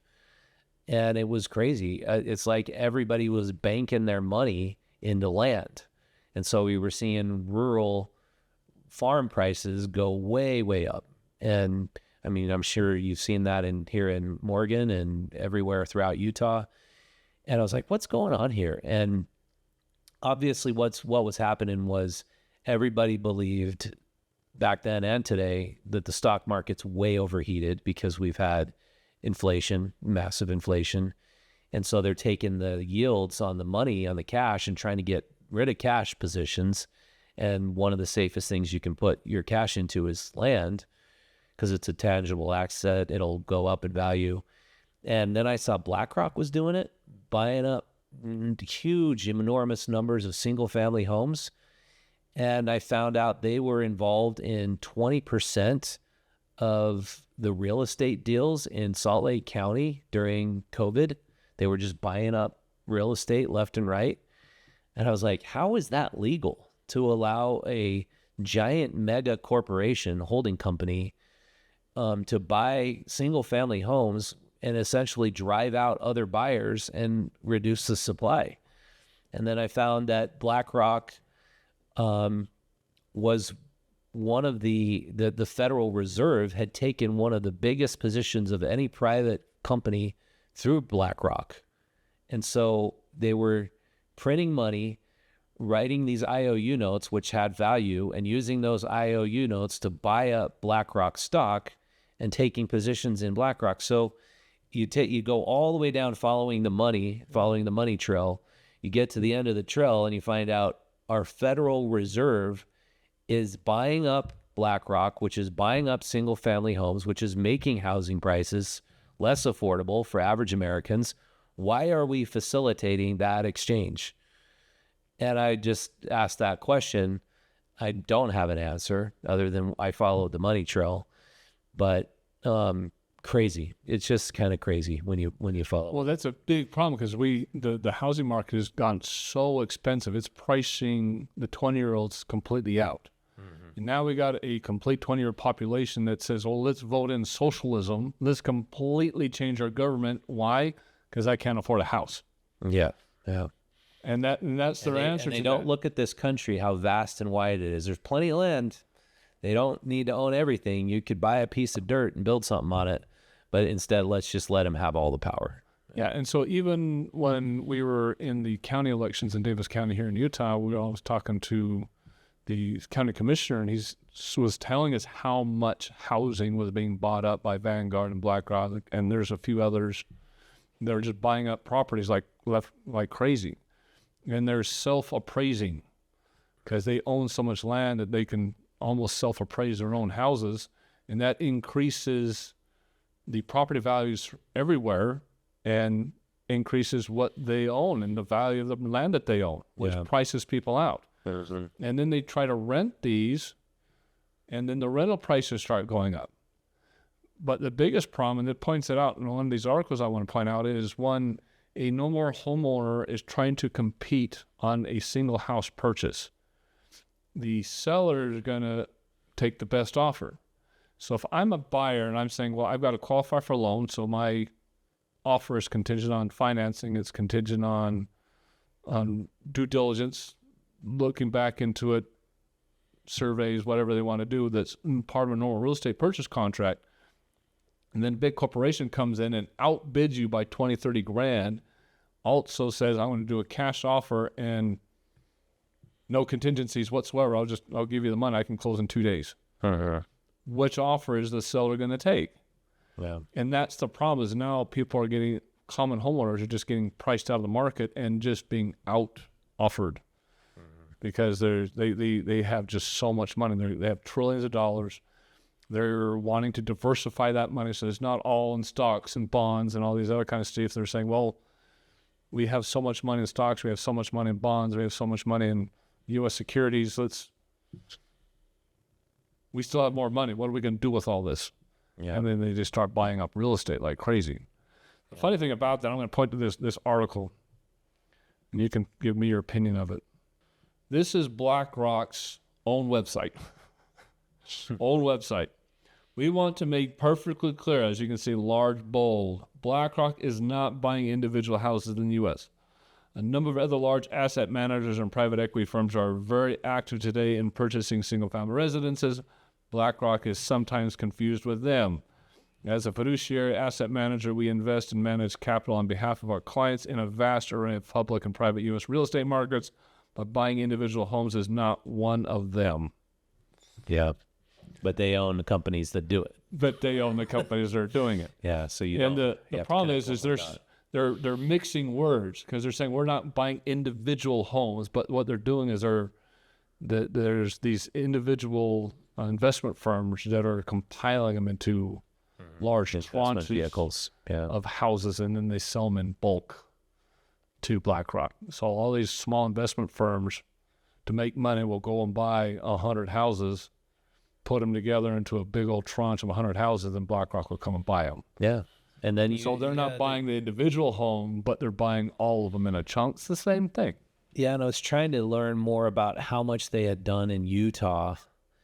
I didn't take it as far as I'd want to. If somebody wanted to investigate how much has BlackRock subsidiaries bought in Utah, and how much of the markets in those areas do they control? Because when you have like you just said, enough houses under your control, you can't control prices. That's why people want monopolies. That's why the sole objective of the game Monopoly, which I just played with my kids. You want to own the streets, you want to own the houses, you want to own the neighborhood, then you can control the housing market and the pricing, and you just inflate it, or you charge more for rent. And it is a wonderful investment vehicle if your number one objective is shareholder profit, which BlackRock's number one objective is. Only goal. And it's, I think the way Americans kind of look the other way so often is they say, oh, but I want my 401k to be awesome, and most of my 401k is BlackRock. Right. Oh, but my kids can't move out of my basement because they can't afford any housing, and BlackRock owns all this housing. Oh, but I want my 401k. So it's like this balancing thing. You can't quite wrap your head around it, but the federal government enabling BlackRock to be able to buy individual homes, single family homes, they could say right now, we're stopping that, put a moratorium on that purchasing ability. Why don't they do that? That was my final question when I looked into that. Republicans could pass a law. I think there was a law before 2008 or 2006 that no asset manager could buy homes that wasn't at least located in that state. So I'm wondering why the federal government doesn't want to actually. Well, then you said the Federal Reserve is now vested in BlackRock. Yeah. So it's just bizarre, because if in the interest of actually solving the problem of affordable housing and improving the housing supply, why not just say BlackRock subsidiaries all have to divest from single family homes immediately? You immediately put thousands upon thousands of homes on the market that single family home buyers could buy again. I just don't know why don't they do that. Go talk to a legislator, get something written up. Yeah. Well, going through a few of these things, it's interesting how much I found in just random articles trying to defend BlackRock. These are all got to be, because they're all saying the sense of the same word, almost the same words. All the same words in a number of different articles. I want to point out a few of them. So the first thing I want to point out is Tucker Carlson bit into this whole controversy clear back in June of 2021, where he just came right out and just laid into BlackRock. And this was when he was still at Fox News, right before he even had his own online program. Chronicles journalist and associated editor Pedro Gonzalez said that BlackRock actions are leading 40% of American renters to believe they will never be able to purchase a home because they're just buying up everything. The same institutions also promote progressive political policies like environmental policies that also raise the pricing of housing. They push for immigration like JP Morgan Asset Management, and Gonzalez reported. So one of the other things that J.D. Vance and others were pointing out is because of all the illegal immigration, they're also consuming up a lot of the housing market. Yeah. And he's specific saying that JP Morgan Chase, BlackRock, they're all pushing for that immigration because it gives them renters and buyers.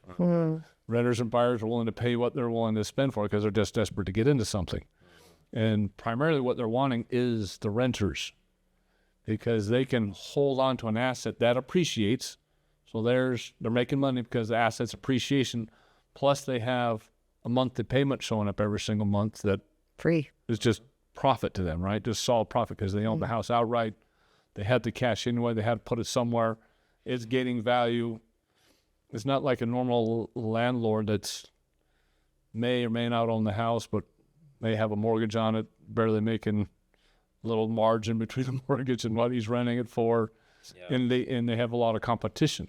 When you buy up everything within a community, then you're not competing with anybody but yourself, and then you can inflate those prices. This is done by CNBC. Wall Street has purchased hundreds of thousands of single-family homes since the Great Recession, which is the 2008 that you're talking about. Here's what that means for rental prices. They just go and show it. Well, rental prices are going up. Now, again, like I was saying, you have all these 20-year-olds that can't afford rent, and it's because of this. Since early 2010s, Tricon Residential, Progress Residential, American Homes for Rent, and Invitations Home have each bought thousands of homes. They've also added to the housing supply in some cases with built-for-rent communities. So they're funding general contractors, building entire subdivisions, and they own the entire subdivision. The whole subdivision goes to rent. Wow. So the HUD is reporting all these new homes under construction, but not understanding that none of those are hitting the market. They're already owned. Entire subdivisions are just pre-funded, prepaid for. They've hired general contractor to build all these houses as strictly rental properties. And so we're wondering where our housing crisis is. Well, you know, another thing, we had a woman on the program, our podcast, from Ivory Innovations, Ivory Homes, one of the biggest home builders here in Utah. And I told her, I just want to come out with my theory, which is the housing unaffordability is a manufactured crisis. It's been created by our government. They're facilitating it, they're maintaining it, they're not solving it. So that's where we're going to start. If you're cool with that, let's talk about it. And she's like, well, okay. And Ivory Homes. What did she say? Well, I was like, Ivory Homes, the biggest home builder in the world. Why aren't they for allowing every single landlord to build an ADU on the property? Immediately offering affordable housing. You can buy a boxable house, is called, for $20,000. You put a pad on for a boxable house, costs you another $20,000. You could have a $40,000 rental unit. You could rent for $1,000. Me as a landlord, I have 4 rental properties. I would do that instantaneously. I would have affordable housing provided for everybody. Every landlord would probably want to do that. Why not do that? That would solve the problem for renters overnight, so they could build equity or save fighting money. with city councils and everything like that, bringing in. Because the reason they won't do it, because that would actually solve the problem, and it would actually take the housing supply out of the hands of our state legislature. The home builders make up a big part of our state legislature. But their complaint's going to be that you're going to have too many renters and it's going to, turn the neighborhood to pot. But if you're saying all these other ones are owned anyway and it's a whole neighborhood of renters. Yeah, it was like NIMBYism would also fight back against it. Not in my backyard is NIMBY. And I have 2 rentals in Sugar House. I'm sure I would get blowback, but you just make it more attractive, But then you have a tiny home instead of a shed. It's only 300, 400 square feet. You got a toilet, you got a loft where people sleep. There's great tiny home plans on YouTube. I think you could make the NIMBYs happy enough when you make the argument your kids can move out of your basement if you let me build this. So it's just not happening because the state legislature, I don't believe, nor the governor, do I believe, actually want to solve the problem. If they did, they would do that. Problem solved overnight.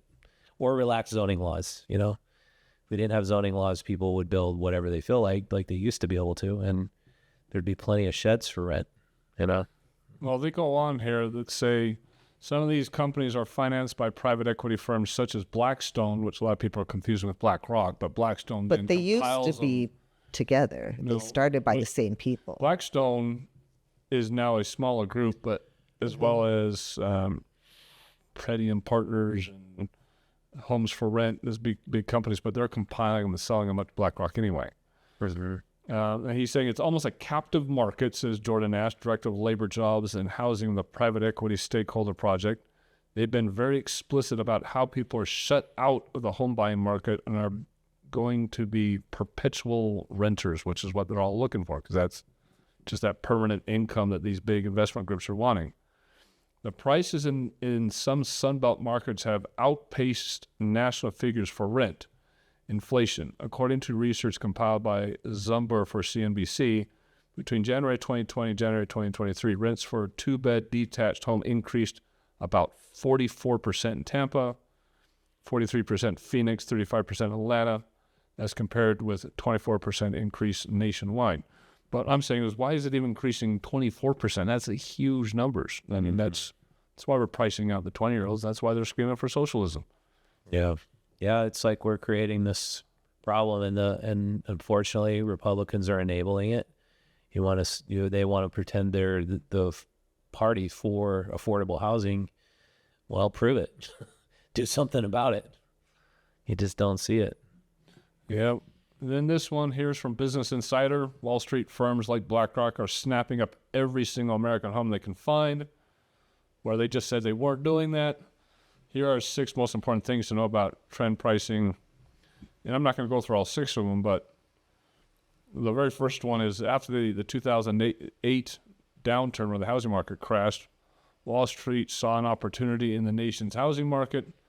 Home prices had plummeted. Millions of homes fell into foreclosure, and Americans were wary of buying. So you have all these houses in foreclosure, which are buying them for less than what the value is because they're just paying off banks. And that's what they do in the stock market, right? They buy low and sell high. And so all these investment groups said, well, let's jump into the foreclosure market. And they've just never gotten out. And they said, well, I don't have to buy. They learned really quickly that I don't have to buy less than value. If even I bought above value, I'm still making bank on these houses. So they've just learned, stayed in the market, and are buying it out. Yeah. Yeah, that wasn't the case before 2008. You just had individual investors, and so now you're competing against the biggest hedge funds in the world. One thing I was trying to research, I believe there was a law on the books that said no hedge fund or giant corporation could own single-family homes, but I've never found that law. But I'd love to be able to point to it. If you ever find it, or somebody listening ever finds it, I researched it for a couple hours, and I was looking for it because that was repealed when they put TARP in place, the Troubled Asset Relief Fund, to bail out when the bubble burst on the housing market. They repealed that measure, but I want to find the original law, and I want to ask somebody at the Utah State Legislature or Congress, why don't you just reenact that law, like to solve affordable? That would solve a lot of problems. But it depends on who the donors are, right? Yeah, exactly. Just where the donors are. Yeah. So this is the one I want to point it out to. This is point number 5 in here. It says, investment firms are really beating out average home buyers. This is what I was saying earlier. Average bidders often rely on mortgage financing to close on a home purchase, but banks have been leery to increase the size of loans they extend to keep pace with prices in the fast-rising market, which places a growing burden on home buyers to make up the difference with cash. So the faster the houses increase in value, the lenders are very, very cautious. Well, I don't want to lend that much in that house. So what it does is it forces homeowners to come in with these big down payments. Most homeowners aren't putting up 20, 30, 50 grand in down payments to make up the difference. That's the problem. And so now you've got BlackRock, Vanguard, and all these other big companies, all of us come in and say, well, I don't have to.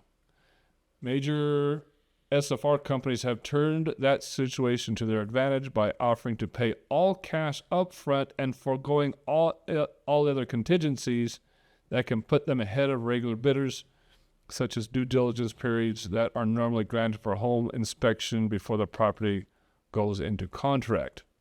And Stephanie Beckwith, a broker with Redfin, told Insider she recently represented a family in its bid on a home in suburb of Atlanta. Her client was one of 10 finalists. Now we're winning. Now we're winning homes. 10 finalists selected from 80 bidders on a house. Wow. Offering $30,000 above the asking $285,000 asking price, and agreeing to pay cash. So what year was this? Was this back in 2020, 2019? This is 2021. Oh, okay. Yeah. The seller's agent asked whether they would be willing to close more quickly and pass on the inspection. And she goes, that's crazy. That's insanity. Her buyer declined and lost the deal. Beckwith said that she and her buyer believe that an investment firm beat them out, which is obvious. So if I don't have to do any due diligence, if I don't have to get financing anywhere, and I can offer cash up front, close in 2 days, they're just outbidding all the homeowners, and they're just buying up everything. And it's like, you take like the 20,000 foot view of this. This was back in 2021 when the government was just infusing so much cash in the system. Like we increased our money supply by 40% in 3 years between 2019 and 2023. So, and then we think about where did all that cash come from? It came from the government writing IOUs to the Federal Reserve, which was then using to buy up positions in BlackRock. So where did BlackRock get all this money? From our Federal Reserve. So this crazy loop where the Federal Reserve is funding BlackRock to take away the housing supply for average Americans. And it's like, And you're you giving, compound that with the illegals. yeah, it's just a pure insanity. If you're able to kind of wrap your head around how crazy and nuts that was, that we would do that. All that money was trickling up to the top. BlackRock's benefiting, the shareholders are benefiting. The Federal Reserve can still say, oh yeah, look at this. We took a position in BlackRock and now used to be $70 a share and now it's $140. We're actually you're making money by taking away the housing supply. It's just like, but people usually can't wrap their head more around inflation, right? And inflation's another tax on the people. That's all it is. It's just theft of your money from your bank account without you knowing about it. Yeah. Yeah. And then I found all these other articles. So there's a dozen articles out there like this one. Why is BlackRock buying up single-family homes? A look at the hidden truth, new local reality. And the whole article goes into how BlackRock's not doing that. And then this one, There's BlackRock buying homes, a deep dive into the controversy. And again, most of it talks about how some subsidiary investment groups are doing, but not BlackRock. And then this one too, no evidence of BlackRock buying up entire neighborhoods. Well, they think because there's a dot and there's another dot that you can't connect those two dots because BlackRock subsidiaries were the ones doing it, but BlackRock owns them, and I think BlackRock started them, but that's not BlackRock. Owns a majority share in them or whatever. Yeah. But it's surprising me how many articles are out there trying to divest of this rumor that BlackRock's doing it. So they're actively paying for these things and campaigning, saying, no, we're not doing this. Don't look at us. Trying to keep their public image. Yeah, but you're right. Their responsibility is to make money for their shareholders. That's what their job is. Yeah. And how many of us, I don't know how much of my investments are in BlackRock. I don't know. I have somebody that manages that for me. Yeah. And most people just, there's this idea of cognitive dissonance. It's really hard to, if you're like staunch Republican, to look at the negative things the party is doing and know, okay, I'm not going to support every single thing because some of these things are bad ideas. We like to think, no, I'm going to support everything they're doing. When you got a 401k and like you got 90% in BlackRock, most people are going to just be like, well, they're making me money, but you're losing money on the back end. You might be earning money on the front end because your 401k looks great, but your kid can't move out of your basement and there's no affordable housing, and that's what we're sold to BlackRock.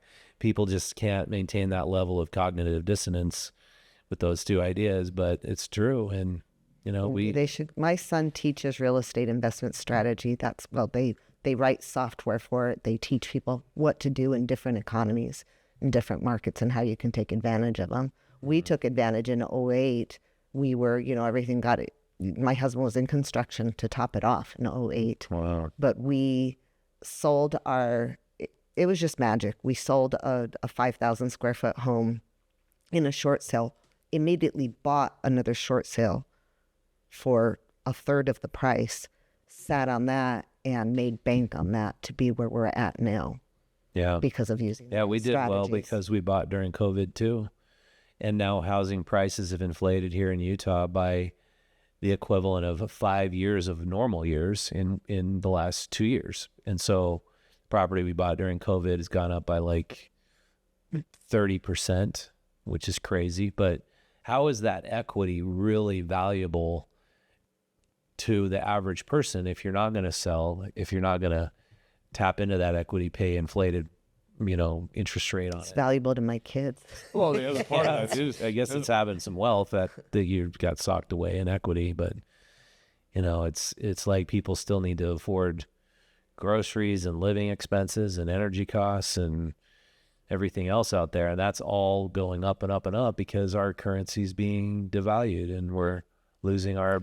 Well, and not to detract, but those people are going to have to sit down and look at their budget and figure out what to do. But when the government falls into that position, they just go, I need some more money. Can you give me your wallet? I need some more of your money. Yeah.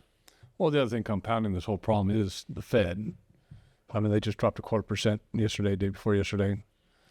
But you have all these homeowners are now sitting on a lot of equity, but they won't sell because they're sitting at a 4 or 5% interest rate that they got 4 or 5 years ago, and none of them want to go up to a 7% interest rate that's feeding right now. So there's not enough houses hitting the market, not enough people moving around.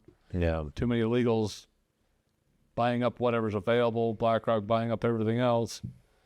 So you got to mix with, you got a very, very small housing market, very limited housing market, and interest rates that are insane right now. And a Fed that should have dropped prices back in June, July and he did it. He just barely did it now and barely gave it a 0.25% drop when it probably should have been a half. Mm-hmm. So there's a lot of controls in place pushing those values up, and I'm sure making very, very few people billions of dollars. Yeah.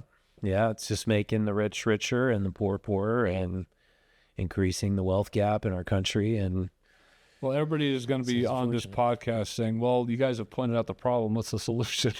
Yeah, I was thinking about that. Like it's everybody wants to know what to do with their wealth and money. And, I think that tangible assets are where it's at. I'm so fortunate to have real estate and a real estate background in our family. But what do you do with your cash as it's losing its value day by day? I mean, obviously you just got to get rid of it, but what do you put it into? Like, I don't know. I think the stock market is. Well, people are going to start asking, well, how do we make housing affordable again? I think a big start would be disallowing any out-of-state property owners, make it in-state only, or a resident of the state. Make out-of-state property owners immediately pay 4 or 5 times the regular property amount for their taxes. Like fund it through all of these people. There's your property increases. So if you're out of state, you pay 200% taxes instead of the normal tax rate. I'm for that. Yeah, why not? Get Park City. It's neighborhood after neighborhood after neighborhood empty. These are billionaires now, not millionaires, billionaires who are banking their money in Park City real estate. We did a story about how the guy who started Zappos shoes was bought out by Amazon. He had, I think, $1 billion, and he put it all in Park City. He had 30 properties in Park City, and all of them were like $5 to $10 million homes. He was after he died, they were trying to sell these properties, and that's how that was brought to light.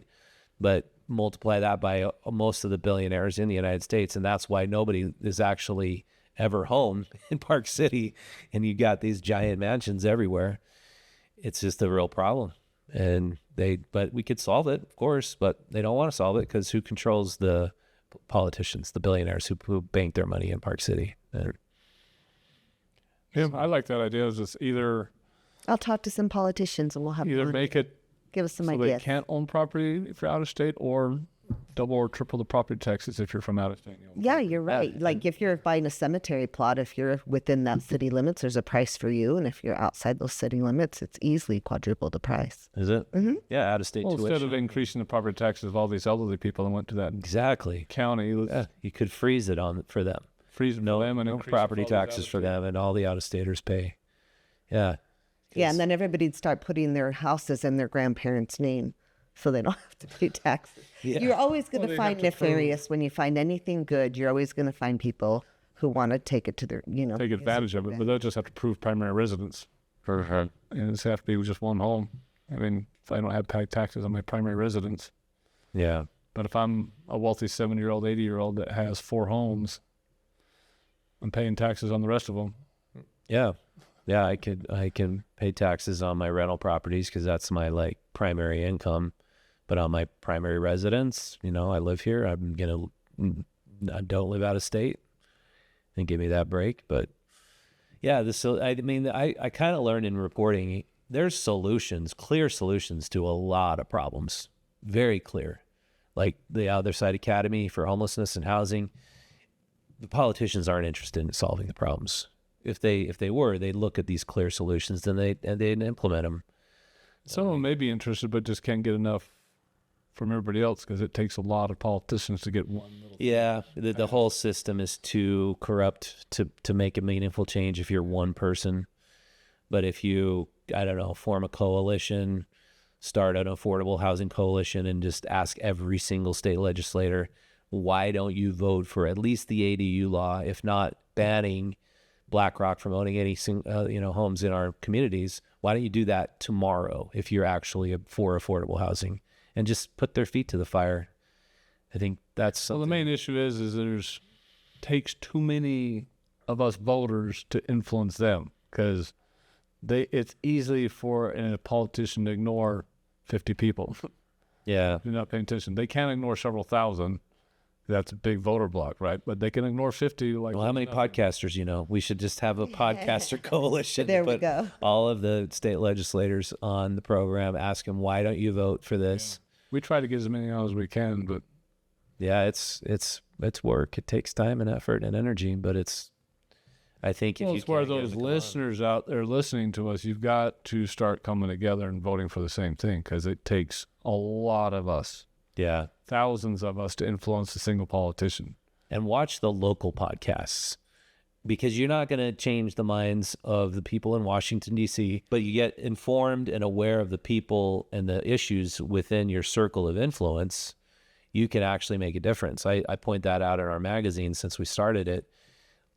Put your attention, your most valuable resource, on the things you can change. Because if we want to change our communities, we could do it if we all came together. And Yep. So subscribe to your channel. Subscribe to my channel, share it, get it out there. Same with the Utah Stories channel. Yeah, thanks. Yeah. So what's your plan now? Where do you think of taking Utah Stories to? What's the future hold? Well, I thought we were going to ditch the print, right? And just move into just digital podcasts, documentaries. But man, it's crazy. I keep being proven wrong that our print component to our business, Salt Life Media is our company. It just, people love it. And we launched this new big magazine called Faces of Utah. And it's, we mail it out to 15,000 of the wealthiest residents of Salt Lake and Park City, and everybody else can get it for free in a few places when we first come out, or you can buy it for $10. But it's got these solutions. It's got the solutions to affordable housing, to homelessness, the people who are spearheading the solutions to making Utah a better place. And if enough people who want to see the solutions implement, buy it and support it, and enough politicians who want to be part of the solution, or free market entrepreneurs who want to be part of the solution will allow us to write about them, I think Utah could get out of this mess, this train that's heading off the tracks, that where we feel like we're heading toward going off a cliff. I think if enough people get on the idea that we can solve these problems if we implement the right solutions, get together, power back to the people through podcasts like yours, podcasts like mine, I have a little bit more optimism that we could do it. So I'm glad to see the print is actually working. I can't. I'm surprised. How many newspapers out there have gone out of business because they can't print them anymore? It's just all online only.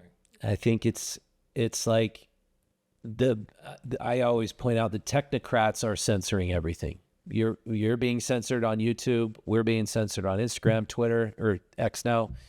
I don't know what it is. Why you can't have an independent idea? Why can't you have a conservative independent idea? Because if it's liberal, if it's woke, if it's for all these policies, yeah, you're broadcasted out there, free reign. Yeah, I don't know what it is, but They'll prop you up. YouTube, if you're listening, I know you're listening. allow the voices to be heard, especially locally, because then we can solve our biggest problems. And then the United States will continue to flourish, you know, in the coming decades. Because if we don't allow those independent voices to come out and independent examinations of these ideas and policies, then we're doomed, you know? So We'll turn into England. yeah. So that, but I don't know, print, you know, can never be censored. When we print, after we've printed it on that printing press, YouTube, X, Facebook, Meta, whatever, they can't come back and redact our book. It's going to get out there and we'll be able to print it. And so that's a very nice thing to have. Do you find your viewership that actually you're taking the print, is that growing? You seeing that much growth there? If I find if we get out of the game of just about where to go, what to see, how to have fun, and actually report on things that matter, like hot button issues, it flies. But we try to sell ads based on we're a book about how to have fun, where to go to eat, where to have go to your next concert, because then people want to buy ads. But if you say you're political, they don't want to buy ads. So it's just a weird balance, because our readers want to read the hot button political stuff. Our advertisers don't want to support that as much. So it's tough. It's funny how that is. I'm seeing that too. Yeah, because they think, oh, but then you're going to be right-leaning or left-leaning or whatever. You're going to alienate half our population. Yeah, and then I know other publishers in other states. A publisher in North Dakota, he's like, I'll never do anything political, never touching it, not with a 10-foot pole, because don't want to piss off our advertisers and potentially our readers. And I'm just like, you got to tell the truth. You got to use print to tell the truth of what's It's that attitude that's causing the problem. Like, there's none of people standing for what's right and what's true, then nobody stands up for it, because nobody believes that anybody else is standing for it, and they don't want to be the ones caught out with their head above everybody else's that gets knocked off. Exactly. So yeah. People got to start standing up for it. We pointed that out with the Trump election, where when he came into office for the second time, nobody was saying good things about Trump. There was very, very little saying about religion and anything that was Christian-oriented. Everybody's kind of hush-hush who you're voting for, who you're supporting, and all of a sudden he gets into office and everybody finds out he won the popular vote as well as electoral college, and all of a sudden, oh yeah, I was a Trump supporter, oh yeah, I'm a Christian, and yeah, everybody, all the Hollywood celebrities that were not talking about it come out. Oh yeah, I love him. Yeah, everybody starts. Well, not even just them, just normal neighbors are just all of a sudden talking about it. Everybody starts talking about it because. Yeah. Well, they finally felt safe. You know, nobody felt safe before to say, that's the problem. Lose your job. That's the problem. Lose your show. I was doing my podcast with our producer. It was a Kamala, working for the Kamala campaign, and I was like, well, really? You really want that over Trump? Seriously? And it got to the point where we couldn't work together. It was like she thought Trump was a Nazi and fascist, and I'm like, well, based on what? Based on closing the border? Is that the only proof you've got that he's fascist? Deporting illegal? Yeah, deporting. I mean, so anyway, it's sad that our country is so divided that two people of political oppositional views can't just come together and have a discussion and find the commonalities, because everybody wants safety for their kids and wants to raise their family in a good environment. Everybody wants that. Why can't we just talk to each other still? Amen. So this is how they promote it, right? Well, what are your values versus mine? I mean, how much LGBTQ do you want to push on the kids? How much wokeness do you want to push on kids versus what I want to do? And that's where the divide happens. Yeah. How much do you want abortion versus let kids live? I mean, that's where the divide happens. Yeah. Kind of end here. You pointed out at the very, very beginning this website, Salt Lake County, Utah highest paid employees. Yeah, this is what I talked about in my article we just putting up today on utahstories.com. Is there's 100 employees in Salt Lake County earning over $149,000 a year, and that was as of 2022. It's probably more like 200, I would imagine today. Salt Lake County has a $1.7 billion budget. The 40% of that budget is employee payroll costs. So if people just simply were earning the average mean income that would make a significant impact to the tax overall, bills being paid.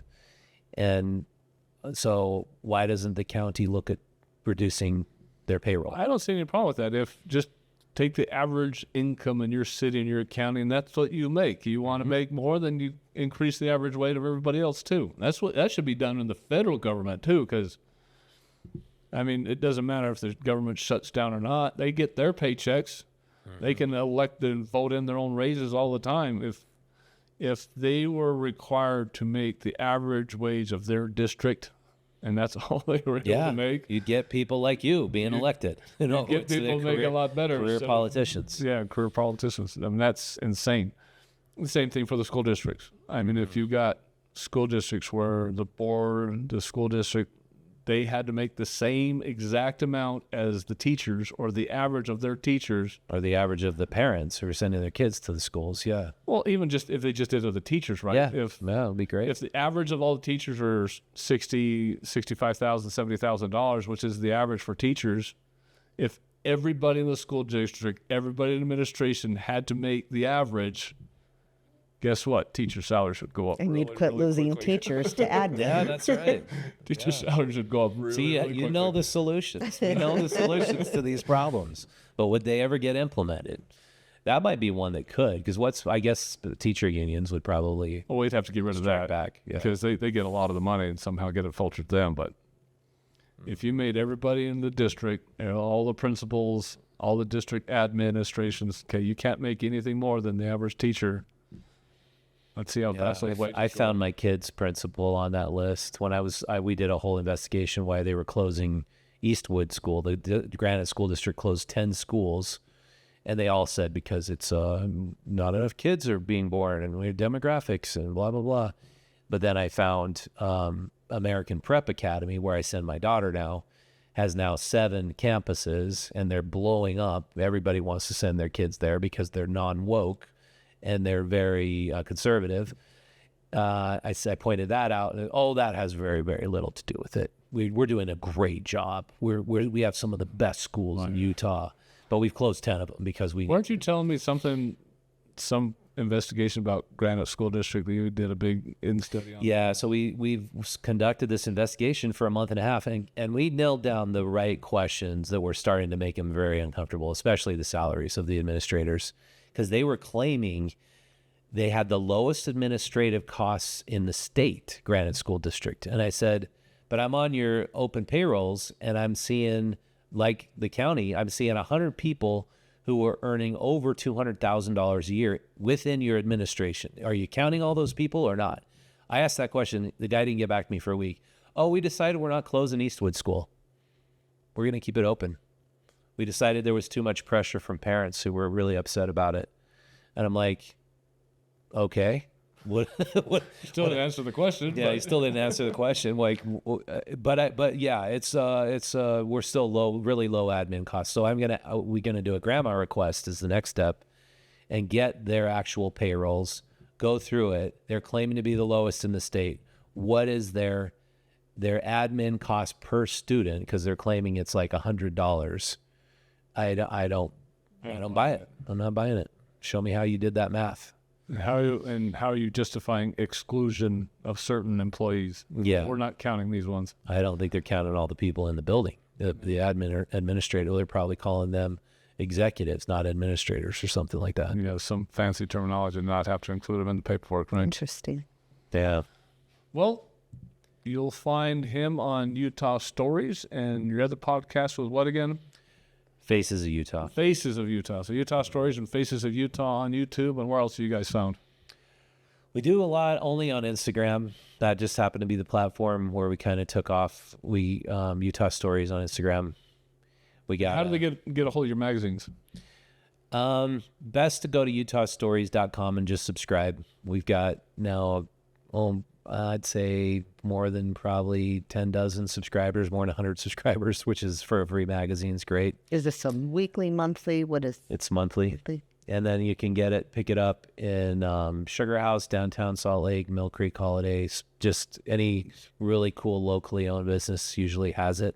And if anybody listening has a really cool locally owned business and they want to get it, we might have a route in the area and we could get you on our route. So, but we try to promote buying local, supporting local, understanding local business owners' concerns, because if we become completely corporate, we're going to lose our sovereignty and our voice and our community. So that's kind of what we promote at Utah Stories all the time. That's awesome. I love it. I love that you were on board with us today. This has been a great conversation. Yeah, it's been very intriguing conversation. I've learned a lot.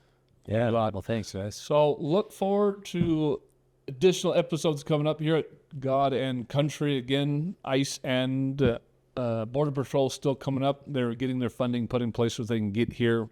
It might not be before the Christmas holiday, but they said they're working as fast as they can, because they're not only trying to get their money after the whole government shutdown filter down to them, but both the ICE office as well as the Border Patrol office are getting new chiefs of operation.